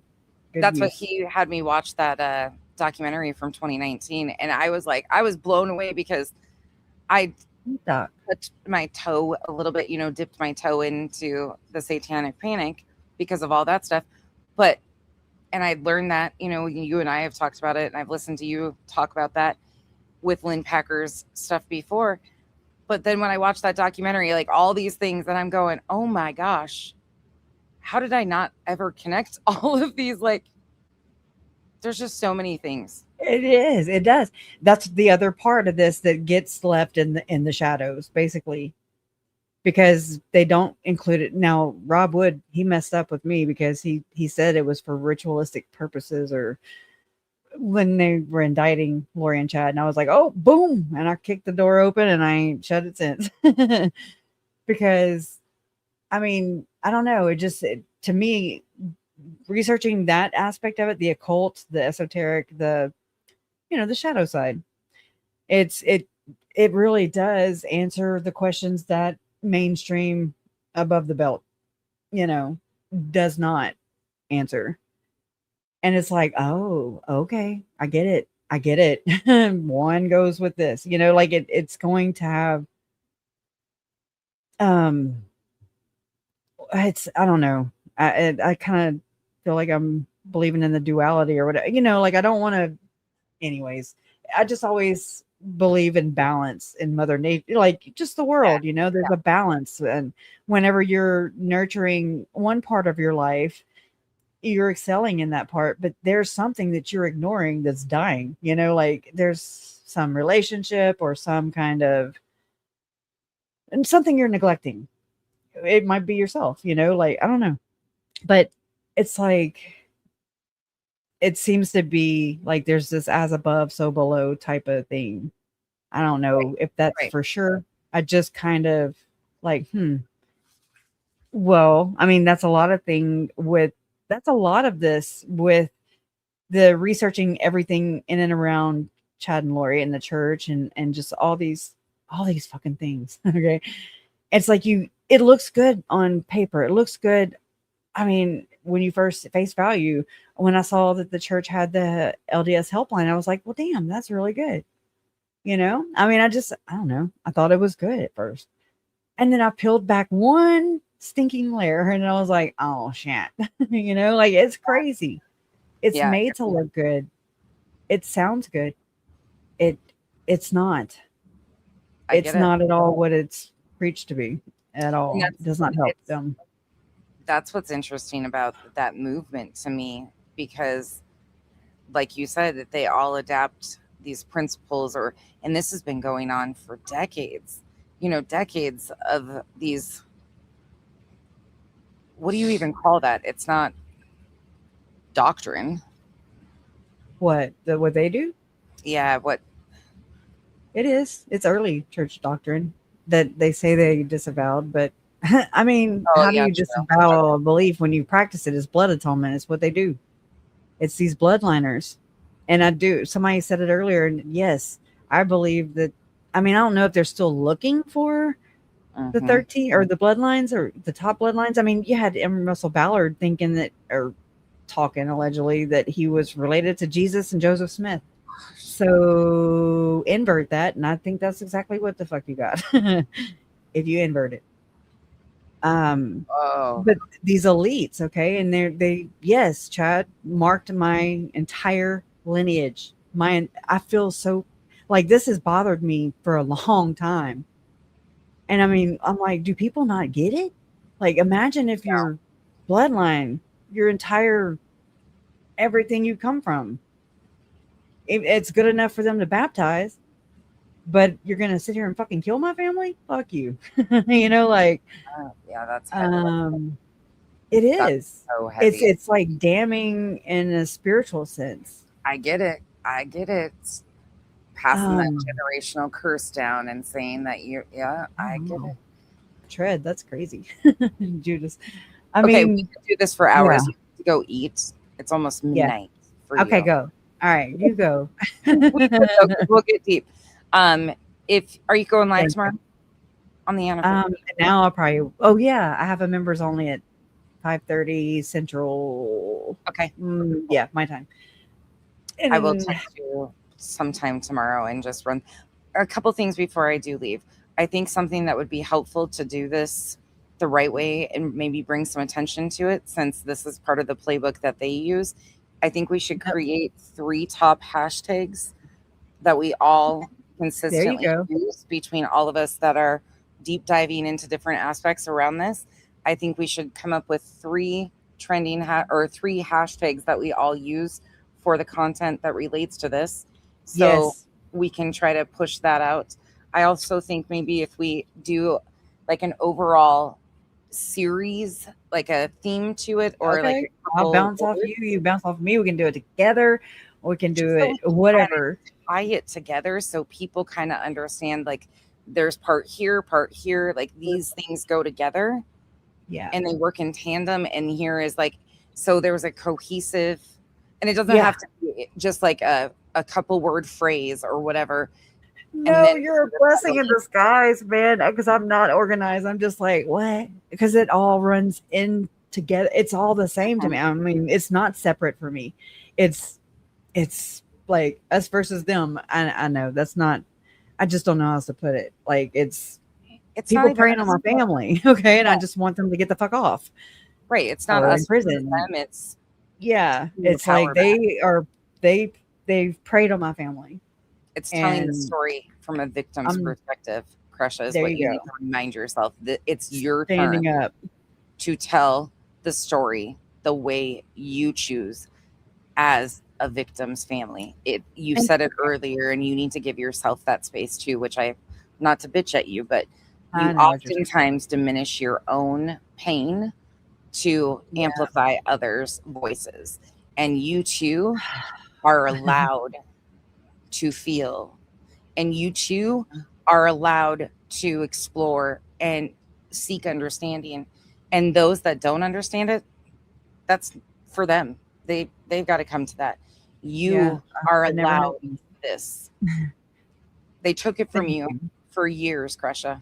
And Yeah. I told you before, it wasn't going to happen. And now's the time that we support you in telling the story how you want to tell it.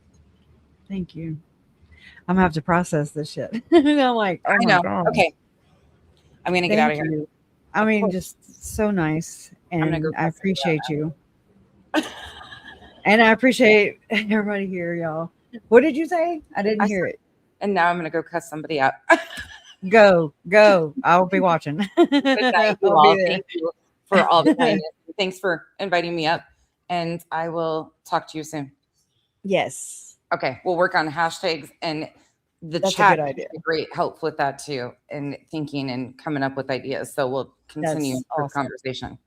I'm excited. I actually am excited. Well, I've already been Kick some working. ass. I got me a new notebook even for this one, because I was like, I'm going to need a whole new notebook. Even though I have a computer and I can just tell it what to do, I have to get a pen and paper. I don't know. I know. Me too. It helps me put my thoughts. It I helps know. me remember them too. I think it's an extra step of like retaining the information, not only hearing it, saying it, writing it. I think that's always been a thing to me. Copying and pasting does nothing for me. I'm like, okay, and then Same. what? And then you don't retain it, because you're not. Nope. Okay. So good night, you guys. all right, guys. Bye. See you all tomorrow.